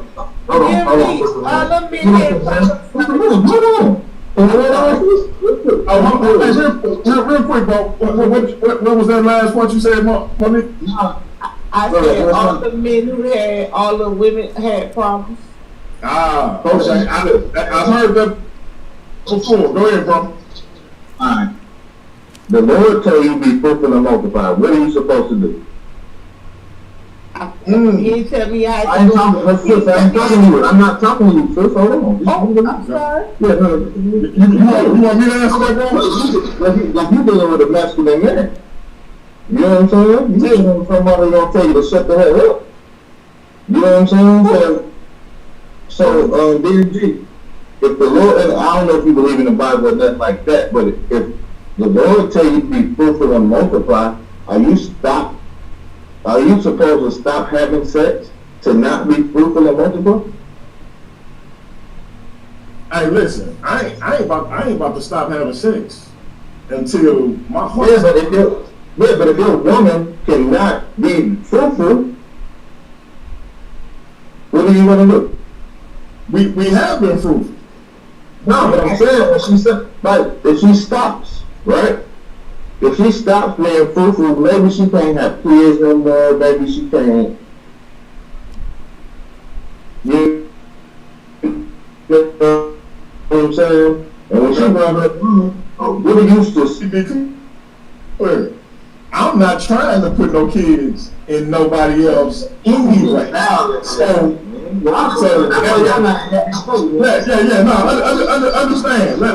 me be clear. The last child I made was made with her. I ain't having no more. That's it for the kids. I got 3 kids, and my grandkids have kids. We good money in terms of being fruitful and multiplying. Why? I don't know. I'm 46 years old. I'm 46 years old. I ain't trying to have no. I ain't trying to have no baby. Hey, check this out. My partners like my age and older. My one dude, I think Jerry, like 49, and he got like a 2-year-old and a 1-year-old. That shit give me anxiety watching them kids. My youngest is 16. That straight give me. I be thinking I'm gonna have a panic attack watching them little kids run around. I ain't trying to. Hey, I'm done with that, bro. That's for the young men like Camp 10K. That ain't it. Hey, look, I got grandchildren. Did you hear me say I got grandchildren? Let me ask you a question now. So who you asking? It doesn't matter. Hold on. All right, one second, Maisha. I got you. 1 second. Go ahead. Ask your question, sis. Oh, I was gonna ask, does being fruitful and multiply being the single man, or when I say single, I don't mean single, I mean individual, or is that you having kids and your kids having kids and your kids having kids and so on? Or I mean, or is just one, or just the man is just supposed to go out and just having a whole bunch of kids, or is it just you just making sure that you have generations after generations after generations? Well, don't say it like just go out and have a bunch of kids. You know what I'm saying? Don't say it like that. Like a man being irresponsible, just out just smashing chicks and just having a bunch of kids. You understand what the Lord was saying? Was to have no. I was just saying. Yeah, I'm just saying. Even if she was, you know what I'm saying. don't even say it like that, because what the Lord was saying was, yes, now you men and you women, y'all together, have sex and have babies and continue that cycle. You understand? So of course the children gonna follow the same thing. The father is responsible for finding, if he has a son, get him a wife. If he has a daughter, get her a husband. You understand? To keep that thing going. Most men want children. Most women want children. I got 10. I want 10 more. You understand? And guess what? I want 20 children. This is where I see it. Then my 20 have 20, and then they 20 have 20. And before you know it, it's 1,000 of us right here in the city of St. Louis. You understand? I got the tribe of Captain DeGaugaboy right here in the city of St. Louis. You understand? So yeah, fruitful being multiplying. The tribe of 10K. The tribe of 10K. It's gonna be 10K of us. You understand? That's what I'm trying to get. 10K of us. You know what I mean? So yeah, that's yeah, they're right. That's for all of us. You understand? That's for all of us to turn around and, you understand, find someone that you love and be serious with and have children. And it's a personal preference as well. I mean, it's not a must that you have children. You understand? You can hold off. You can wait till a certain time. You can not have children at all. It's no sin in that. So, it's like a personal preference. But, you know what I'm saying, as far as the majority, you want to be with somebody, right? So you might as well go ahead and make the best of it and start having some little somebodies, and then when they become big somebodies, they can do the same thing. You understand? And they can have them some little somebodies, and I can have me some grandbabies.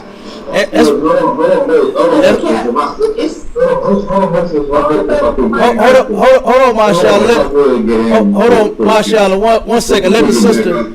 Hold on 1 second, Mashallah. Let the sister rock. Hold on. Real quick. Go ahead, sis. Finish up. I'll ask you to ask a question. Yeah, I was going to ask you. It seems like the men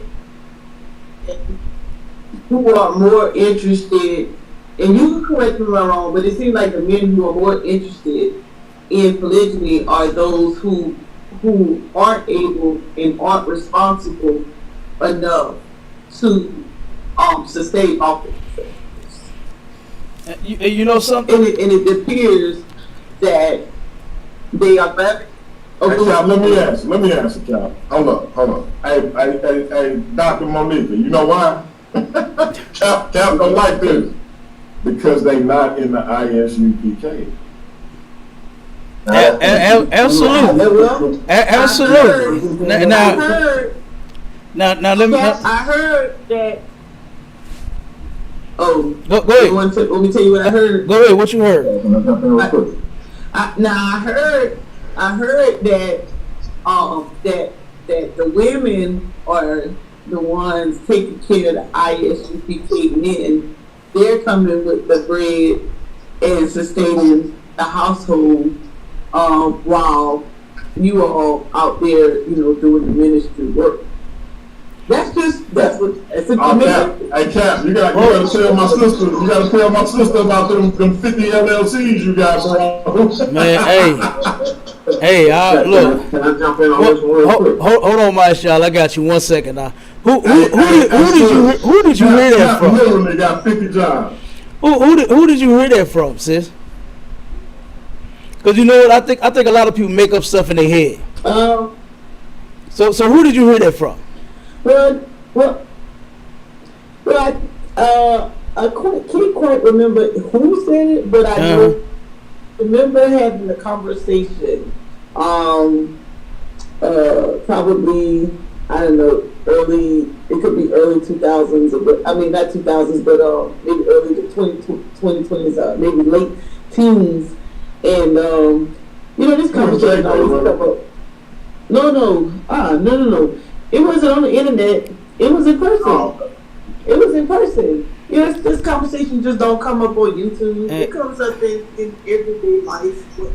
They were saying how some of those men were getting women who were successful and the women could hold it down. So business wise, you know, they can help with the finances in the house, and that's why the guys were able to get out and do their ministry work so much, because the women were bringing in the bread. It's kind of similar to how, or if it wasn't as far as job was concerned, it was more so that women, if they weren't working, they were able to bring in the government assistance to sustain the home while the guys get out and do their thing. I don't understand. ISUPK, or were they just talking about? They were talking about polygamy relationships, polygamy marriages, period. But ISUPK was a group that came up. One of the groups that came up, yeah. Oh, so like I said, basically y'all just made up something in y'all head. You know, so you ain't really heard that saying that the ISUPK make their women work and we do nothing. You understand? Well, no, I heard it, but you know, I ain't gonna say that on YouTube. I ain't trying to get beat up. No, you ain't gonna get beat up, sis. You good? You know what I'm saying? But see, here's the thing.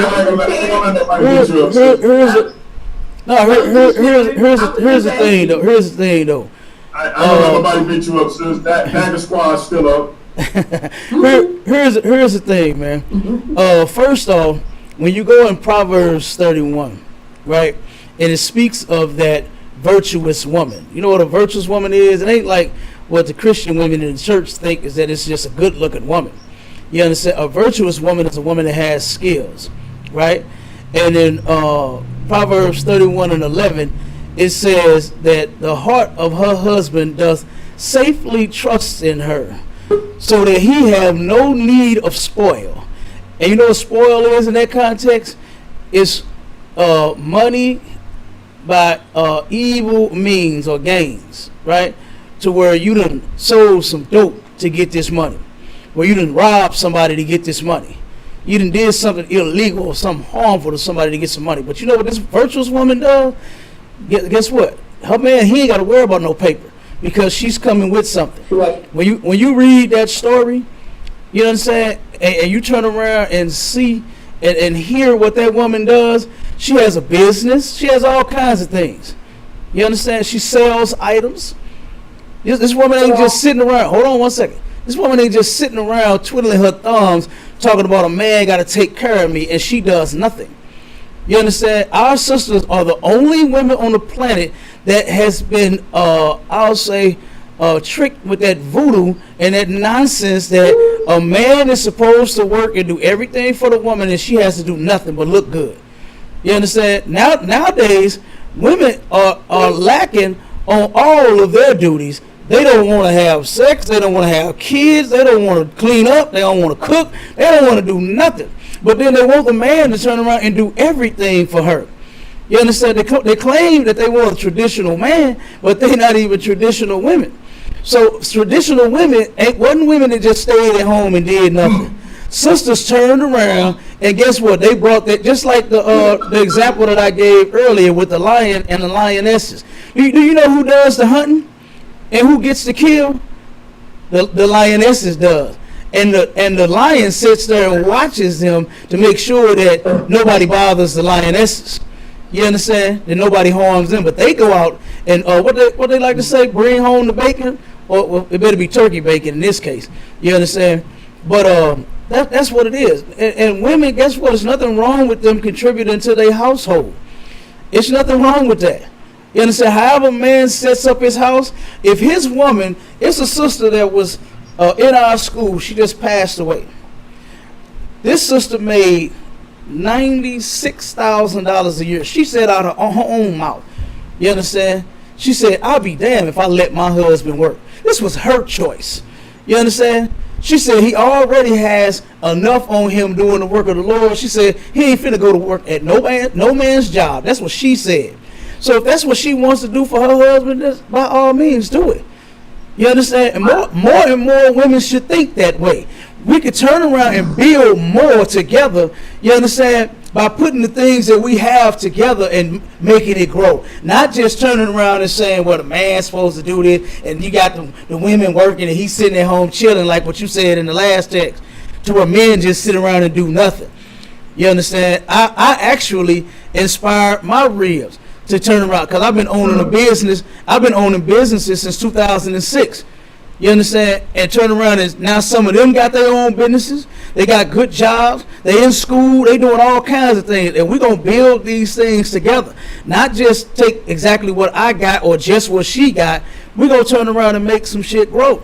And that's how you do that. And sisters need to change their mindset. You understand? Stop being so selfish with their own man to where you want to turn around and not give to him so that y'all could grow. That's crazy. You know what I'm saying? That's crazy. But go ahead. Real quick.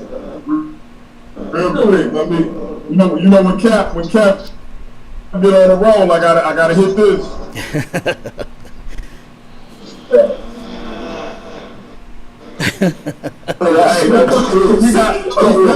This is a special occasion. So never before my queen to grace the stage of Paradigm Shift TV. So, to honor this occasion, let me hit this right quick. Like if I could, you know, I'm gonna run. Hold on.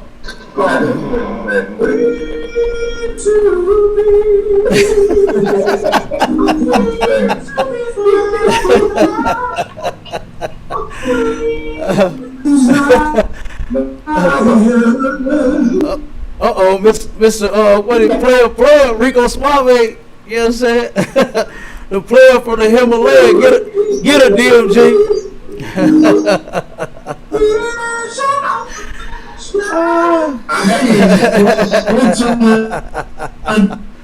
Paradigm Shift TV for the first time.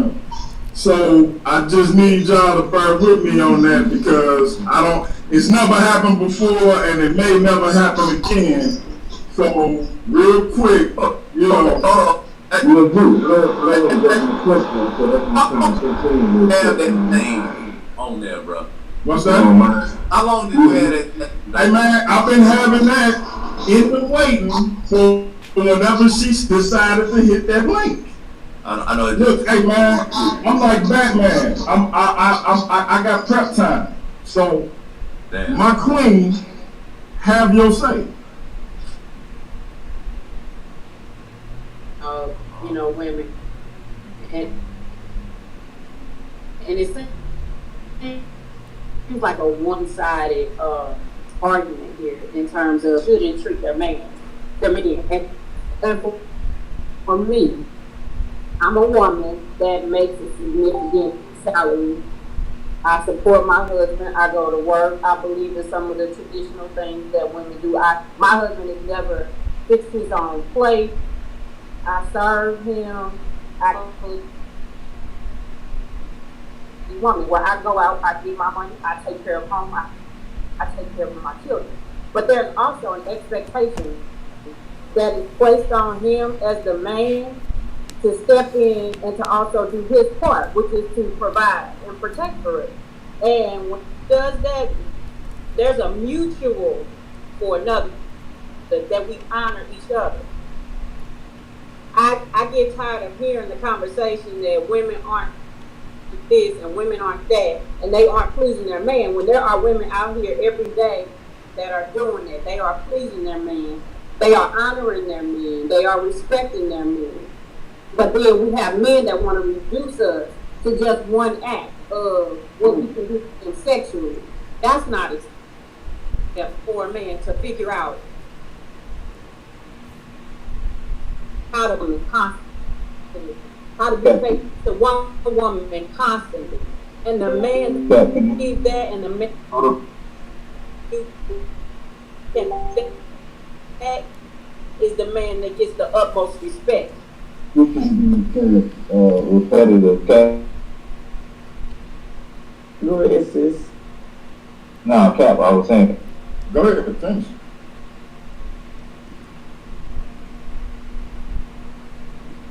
I'm finished. Are you getting feedback? It's a little delay on my end. Could you hear me? Could you? Yeah. Okay. Yeah, so that to me, that's what the conversation should be. It should be around mutual respect, mutual love, honoring one another, and not just what one person can do for the other. Because it seems like it's very selfish, and marriage is anything. Being in a union is anything but that. It's always giving. It's always ministering one to another, and that's what we people that are trying to progress and feel. It's how we minister one to another. Well, if I could real quick. I have to follow this. I think that's fine. Hold on 1 second. Yeah, hold on 1 second, my Charlotte. 1 second. If I could respond to my. You want the brother to respond, or you want to respond? No, I'm gonna respond real quick. I gotta respond to my lovely sister. You understand? Big ups to you and what you are doing. But respectfully, sis, the title is Black Women: How to Share Your Man. You understand? Now, if we come across that point, if anybody would like to bring that up, to where we are talking about, you understand, the responsibilities of the man and the woman, because we teach it all. You understand? We don't let the man off the hook. It ain't just he get to do whatever he want to do to a woman. You know what I'm saying? And then the woman, she's held to this high standard. You understand? There's a standard in this school that we all must keep the laws of God. And when you go into the Bible, you go into the laws, you'll see that the Lord turned around and he gave man his role, and he gave women their role. You understand? And so what we do is, when it comes time to where we have to break down the role, you understand, how you're supposed to do this and that and all of that, and you know, because I counsel people in their marriages as well.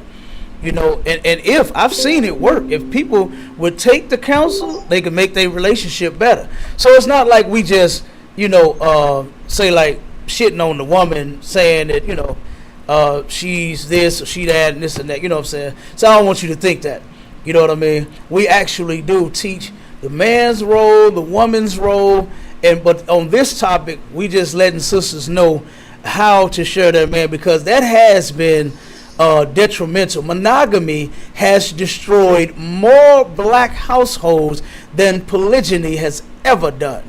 You understand?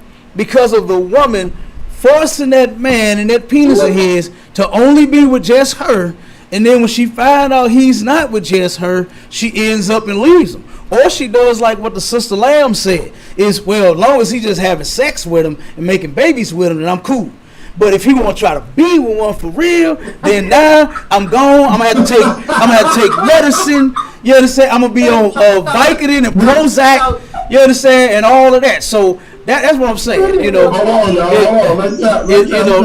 Yeah. So you know, like I said, but see what you should want. Hold on. Yeah, no, but I'm just saying, just narrowing it down. You know, like I said, we don't just, you know, tell the woman, just point the finger at the woman, it's all you, it's all, you know what I'm saying? It's our brothers too. In our school, we correct brothers. We turn around and teach them how to deal with one woman first. You understand? That's our goal. We teach brothers how to deal with one woman, because guess what? You might not even be built for multiple. But go ahead, sis. Go ahead. Exactly. It's not. Hold on. Cap, I want the brother to respond as well. Okay, go ahead. My Charlotte, you there, brother? Go ahead. You don't know how to say your name, bro. My Charlotte. My Charlotte. No sweat. Go ahead. My Charlotte, you know me. I get it. You know, I get everything from Cap anyway. So you know what I'm saying? Like, these women get on here and think that we want to do polygamy and stuff like that. Like, we don't hate women. We get more women because we love them. Damn right. I don't think that's a problem for a man. A man should love a lot of women. And like, I mean, it's all on what you can handle. Well, if you can handle one, handle one. If you can handle two, handle two. Damn right. If you can handle 3, 4, and 5, handle that. But a woman, this is the thing, right? Cap, I mean, you know what I'm saying? But a woman don't determine what a man do. Right. You don't determine what I do.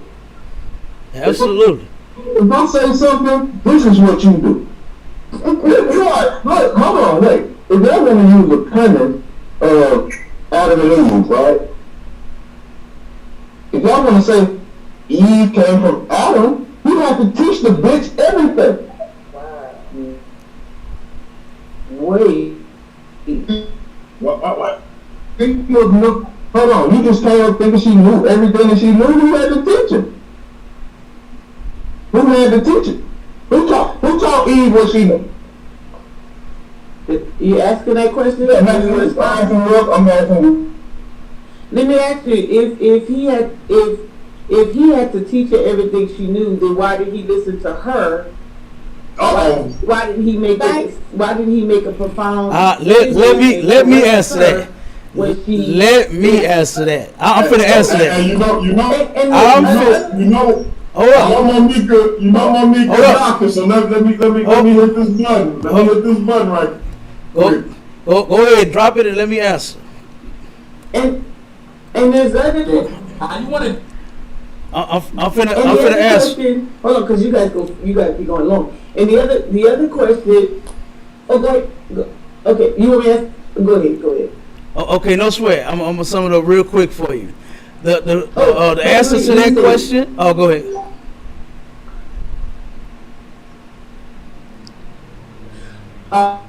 I would like. I think you got a delay with this. I think that's what's going on. I would like for our men to stop saying black women are the only women on the earth. Yeah.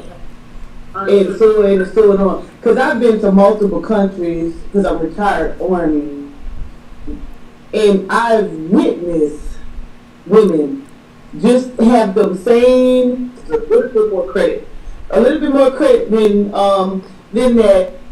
And the other thing is, I just want to throw this in here before he comes back, is when the men want to have, because I found out lately that, because y'all men been lying to us, I found out lately that y'all be having erectile dysfunction. Y'all think that y'all are laying it down and loving on women a certain way, and I found out that this erectile dysfunction is not happening in the 60s and 70s and the 80s years, that it's actually happening amongst some of these 20-year-olds. Who messing with my screen?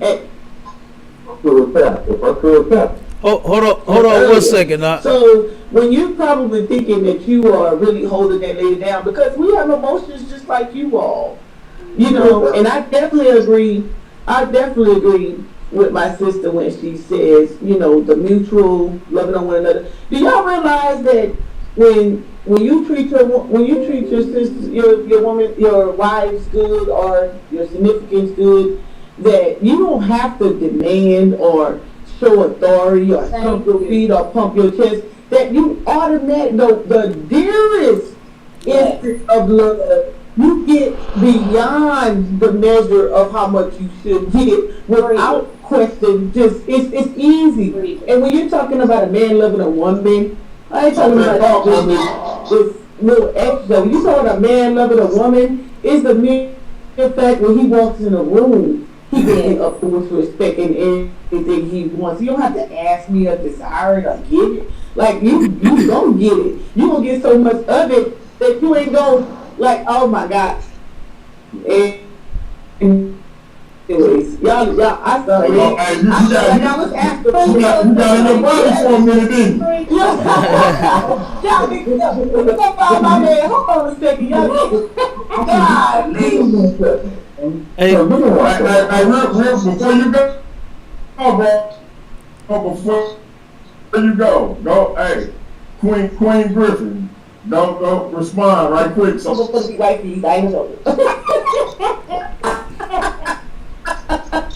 No, I wholeheartedly agree with the sister. Like, babe, you have never had to demand anything out of me because, and the reason I'm telling you in front of everybody, the reason for that is because you have held me in such high regard that I want to please you. I don't want to please no other man, but that's my only. My only desire. And because you held me in that regard, you get everything. You get my loyalty. You get my admiration. You get my respect. You get my devotion. You get all of that. You want these, you get these kids. This is our attention as long as it's mutual. This is us. We ride this till the wheels fall off. I don't need you to go get another woman because I'm her. I'm every woman that you need. That's it. She said she's every woman. Huh?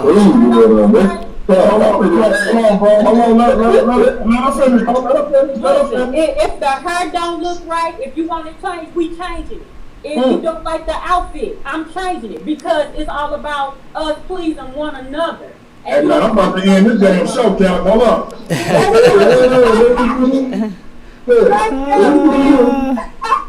real quick. Now you said that in front of everybody. So when I come up there, you're gonna have the honey in one hand. Yes. And it's just me and you. Now I ain't. And it's me and you. They melt in my mouth, not in my hand. Go ahead, my brother. Hey DMG, can you hear me? We going on 4 hours, Cap. But what do you have on understand? I don't understand. One second, can you hear me? What's wrong with you, man? Man, y'all don't understand submission. These submissions is wrong. Hold on. I didn't say no understand. No, that's cap talk, bro. Can y'all hear me? Okay, yeah, I'm coming. Can y'all hear? Oh, okay, my camera had my mic it went out. I was just making sure I was back on. You got a delay on your end? I do. It's delaying over here. Okay, go ahead. Finish up, bro.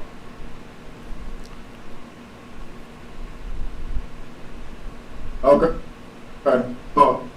My Shala, did I say it right? Yeah, you gotta go. I mean, I definitely need you to come back, man. I'm gonna put a conversation together for you too. So I'm gonna have you beat up somebody. But finish what you're saying. I can't do nothing if Cap don't tell me to do it. No doubt. But finish your statement. Now, what I was saying is these women, they don't understand submission. They do not understand it. Men and women are not equal at all. If a man can lay you down in the bed and enter into you, that's not equality. That's domination.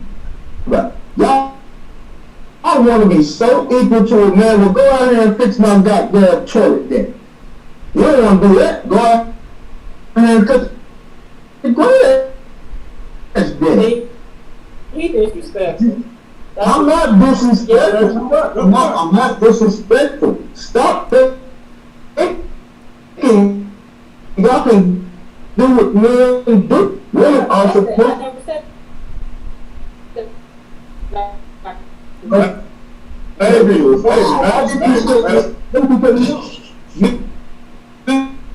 You'll never be able to do what men do. Never. Love the man that you with. What did I say? What wasn't? Baby. Hold on, brother. Hold on. Baby. He talking. Let the brother finish. And that's fine. He can finish. But what I'm saying is, I never stated anything in opposition. Baby, he's not talking. It's not about you. I get it. It's not about you personally, baby. I get it. Baby, let the brother finish. Okay. We're gonna get back around to you. It's not about you personally, though. Okay. Yeah, she said y'all women. No, brother, don't say what my queen should do. Hey, hold on.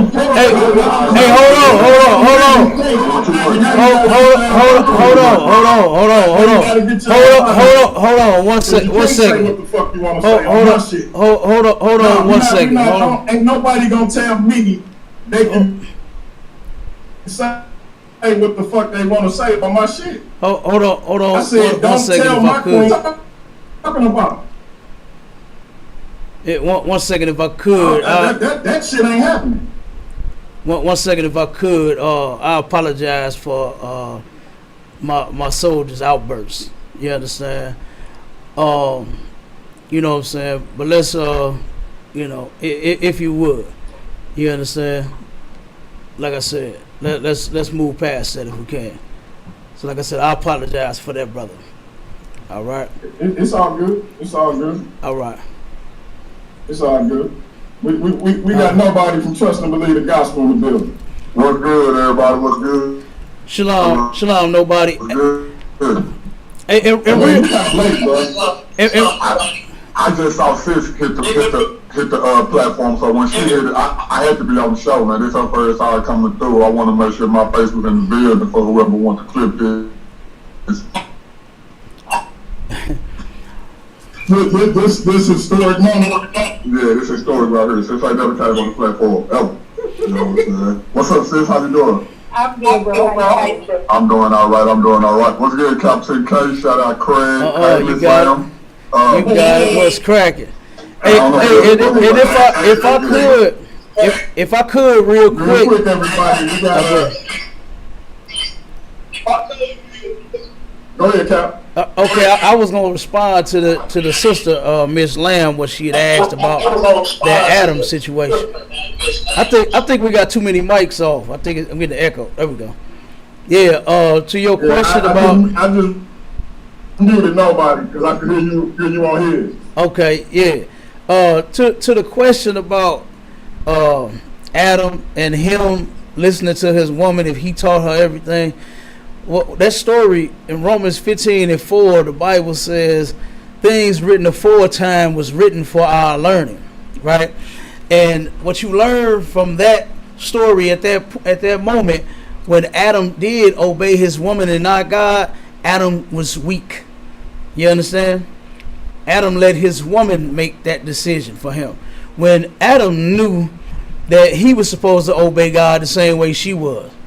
And he listened to his woman instead of him making that call and getting her and telling her, no, we ain't finna follow what this serpent, which was a person, it wasn't no snake, you understand, and just told you. You understand? So that's the lesson that you learn from that story, is that Adam was weak, and that's why he did what he did. You understand? And guess what? Women make men weak. You understand? If you watch the Mike Tyson story, his boxer told him that, man, the women make weak knees. You understand? The women make you weak. And they do that sometimes. And sometimes men, to satisfy a woman, they'll go against their better judgment. All because they don't want to hear her mouth. You understand? All because they want to turn around and not have a problem at home.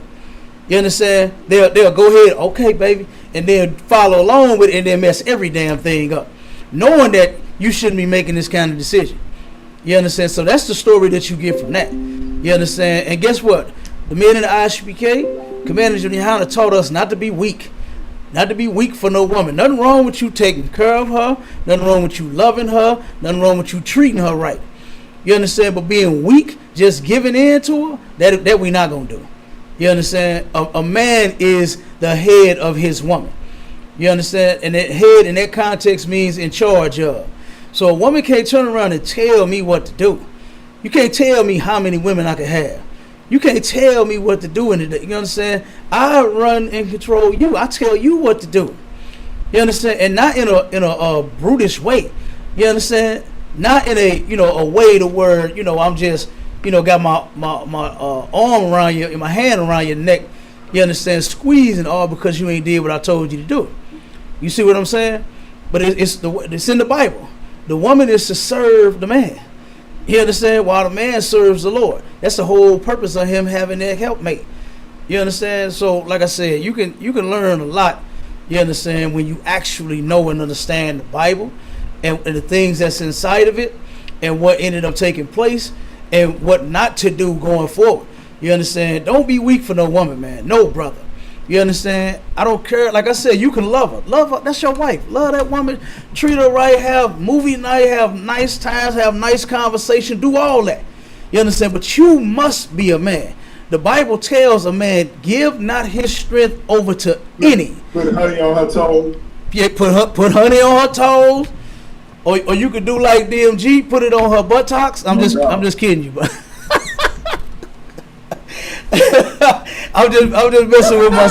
I'm just messing with you. I ain't trying to put my sister out there like that. I don't want everybody to know. I don't want everybody to know DMG be nibbling. I don't want, you know what I'm saying? You just made the light bulb go off. But no, just saying, man. Like I said, the light bulb just went off. So Hey, I ain't mad at you. You can't take it back. Hey, do your thing. You hear me? No, hey, do your thing. Real rap. We just over 3.5 hours. So what I'm gonna do is go around and let everybody close out. Cap gonna be last. What I want to do, what I want to say though is, hey, Cap, and you ain't gotta apologize for the brother, but I know he your subordinate, so you kind of had to. But I was rocking with the brother, but I wouldn't get smart with him. I was just telling him to hold up and don't say what she can and can't say. I don't know why we had to blow up, but the brother welcome to come back. We just gotta have a conversation. But that being said, as far as what Cap was saying, don't be weak for a woman, whether it's your woman or somebody else's woman. Don't be weak for a woman, because you can get in trouble with a woman either way. You can get in trouble with your woman, get in trouble with another woman by capitulating to something you shouldn't. So it can go both ways, and so we gotta be on our P's and Q's with that. I think ultimately though, what it comes down to is you have to figure out how to best move forward with you and your woman, and what's gonna be best for you and your family. I think as always, Cap put his demonstration down. I'm waiting for somebody to actually challenge him on it so we can have a dialogue about it and bring out some scriptures. Maybe that'll be him and nobody. Next discussion, they may have already had it because they didn't have so many. But I'm going to pass it to them, close out. Talk about dialogue. Then I'm going to go to Craig. Reverend Dollar B. Green. Go ahead, nobody. How do I sound, bro? You sound good. You had an S on. Oh, okay. Chilling with him this. And finding everybody. I did tune in late to the birthday thing, you know what I'm saying? I was listening off what I did catch. Seemed like there was some good conversations, man, some good subjects, some good dialogue. Time just did what he just did, but man, I think it was a good show, a good dialogue.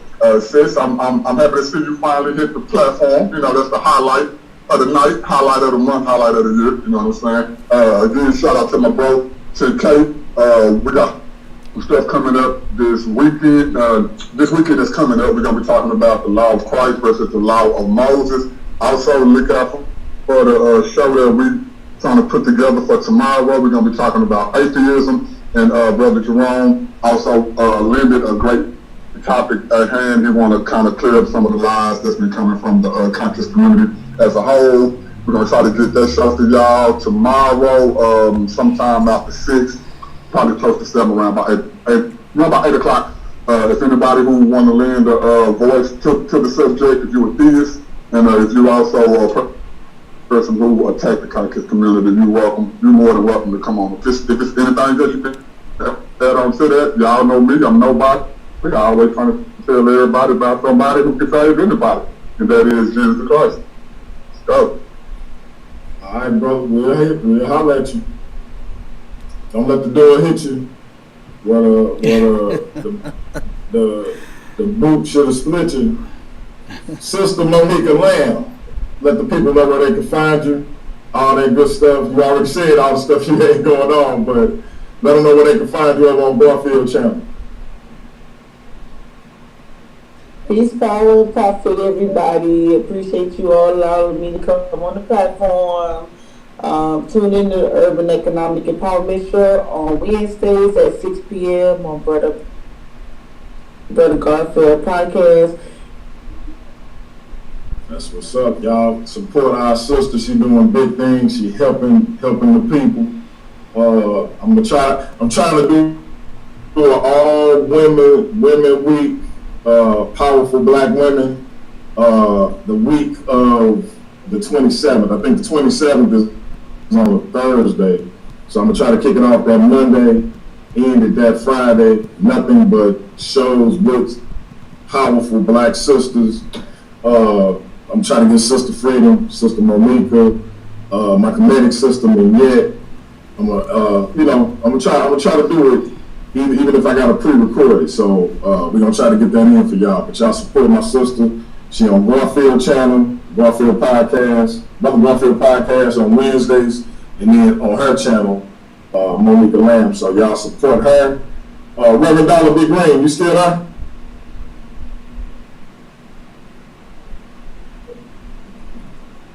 Look like Andre went to sleep on us. Like the Clippers. All right, Classic Craig, close out for us, bro. Yeah, I gotta say this, man. It was one heck of a show. I learned about love, extreme love, and in DMG's case, extreme Romeo Honey syndrome. And I was just listening to all the love and it got all quiet. Like, oh my God, that's love each other. But I just want to say this though. It was an honor to meet Miss Jam. You know what I'm saying? I see why DMG be jammed. Get it? Yeah. I know I'm corny as hell. But I do have to say that, man. Come on, DMG. You goddamn. But I got it.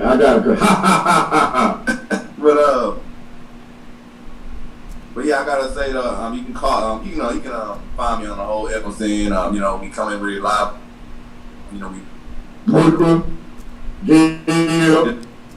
Gab, the one and only Gab. We got the Sports Dungeon about like 4:30 on Sundays. You know what I'm saying? If you want to see the great people, hey, come check us out. But another thing too, we do got some interviews coming on, and we're partnered with DMG with it, Paradigm Shift. We will be interviewing Sarnetta. Through the hot seat. I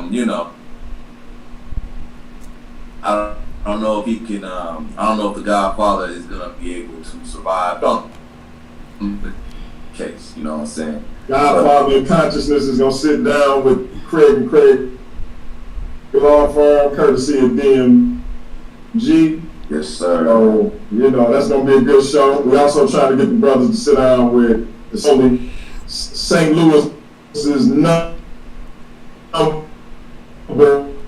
one Bible teacher, Captain K. DeGaulle, the border ship, and the whole other show. So y'all stay tuned. Damn right. Oh, and real quick. Hold up, before I get I gotta do this before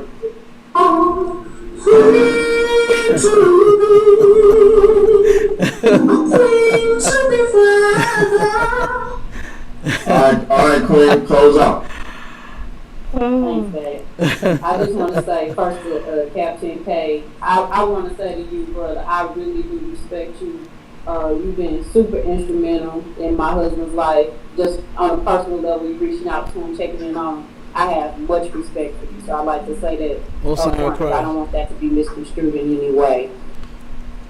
Sign of Christ. But also to my own husband, I love you, I adore you, but I am very possessive of you, and I don't apologize for that, and I'm not willing to share you with anyone. So that's just where I am. But to each his own. Like if you have an opinion and you go a different way, I respect that. Everybody's entitled to their own opinion, but I do feel how I feel. But again, Captain K, I respect you. I respect all the brothers on the panel, and I really do appreciate how you guys get together, how you talk, and more than anything, I appreciate continuing to respect us as females, us as black women, us as queens, and that we give you all that same mutual respect and admiration. So that's what I'm all about. I'm all about us building as a people, about us respecting one another. And I don't have any platforms that I'm currently on besides Paradigm Shift TV. or DMG 3142. So that's where you see it again. Damn right, sis. right, I that's appreciate right. it. Yup. A queen, wherever its highness desired. Maybe this is what this gentleman Hey, what? got something they don't So, have. You know? Hey, Craig, what Probably you? why. Hey, Craig, what you say? That might be why, bro. That might be why. Hey, Craig, what you say he had? Yeah, Captain booty K, and on you, my dude. what you say he had, Craig? Booty and honey syndrome. What you say it was?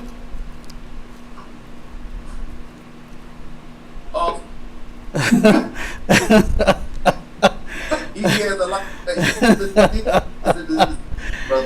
Oh man. I pray for this man. You hear me? Hey, yeah, pray for me, man, because you know I see my queen candy coated toes, and I lose all sense and reason. So, you know. But Captain K, man, what you got coming up, bro? Oh, in the building. Like the brother Nobody said, we got our discussion coming up. You understand? This Friday. You know what I mean, about the laws of Moses versus the laws of Christ, and which one do we follow. Make sure y'all tune in to that. That should be a good discussion. Me and Nobody have had several before, and they've actually been good discussions. You understand?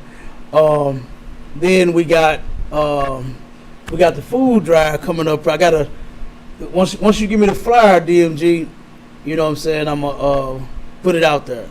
You know, but we got a food drive coming up August the 15th, and the brother DMG done got excellent with his flyer making skill, with his damn animation and his internet skills. He done, you know what I'm saying, shot through the roof, and the brother's been doing some excellent flyers for us. He actually made my business card too, you know, for one of my businesses. You know what I'm saying?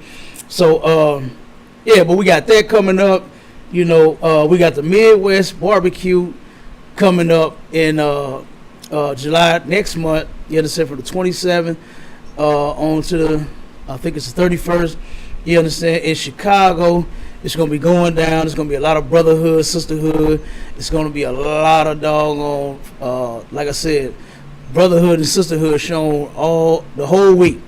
You understand? Commander Junior Hunter is doing a lecture there on the Third World's War. That's going to be glorious, I already know, because a lot of people are not paying attention to what's really going on here. You understand? And it's been so many things that Commander Junior Hunter and the ISBK has prophesied that have come true.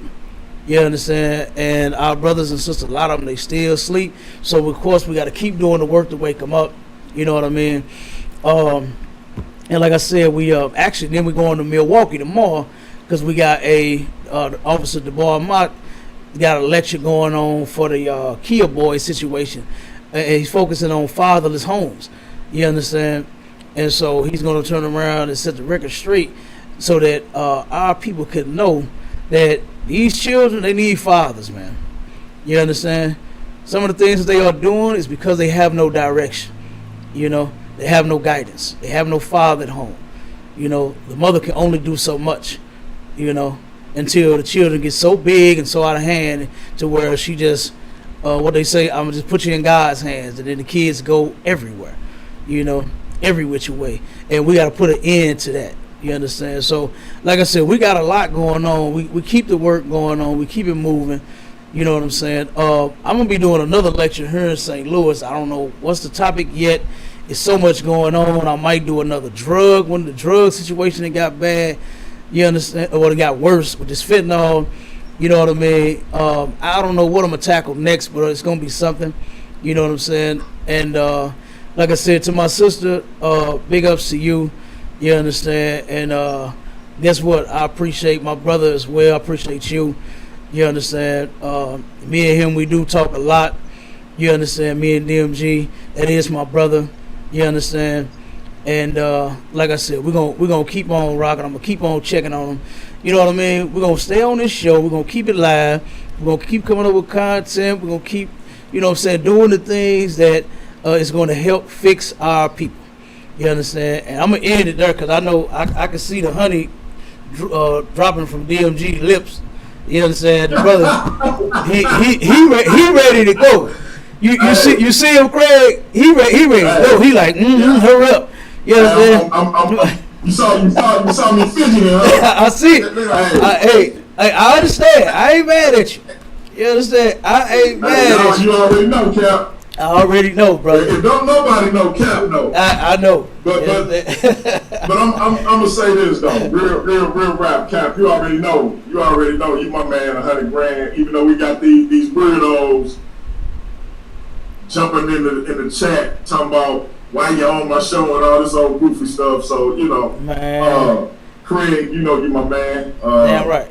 Like I say, our partnership been mutually beneficial, but y'all definitely done brought a new element, reinvigorated the show. Cap was helping me stay afloat, and then y'all came in and pulled the brother on up out of the water. Cap had me was giving me a life jacket, and then y'all came and pulled me up on the raft. So I definitely appreciate you giving us that shot in the arm, But yeah, so I appreciate everybody's contribution, the mutual respect and whatnot. I just wanna make sure everybody can see that Cardinals cap, because the little funny looking dude with the avatar, whose name I ain't gonna say his name, but he said my hat was dirty and it's looking kind of crispy to me. I just want to make sure I said that. But you got all these weirdos who like to make fun of women and sexual assault, because they got little issues going on in their life.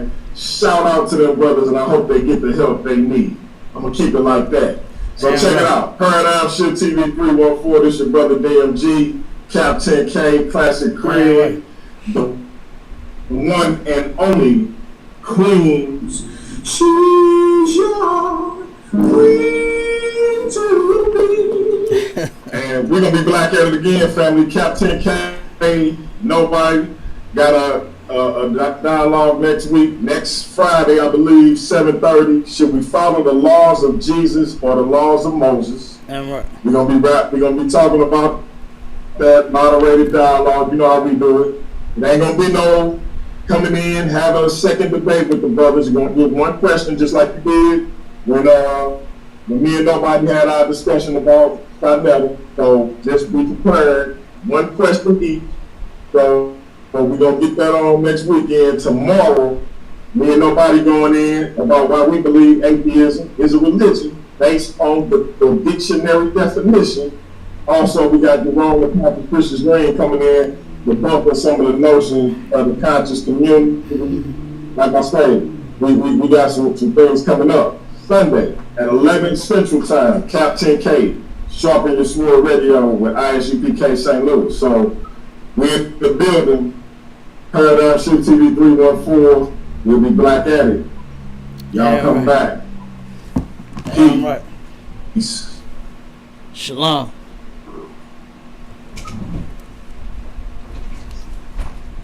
Oh, that was a dope show, man. Like I knew it would be, Cap. Absolutely. And then, hey, Craig, you can get my number.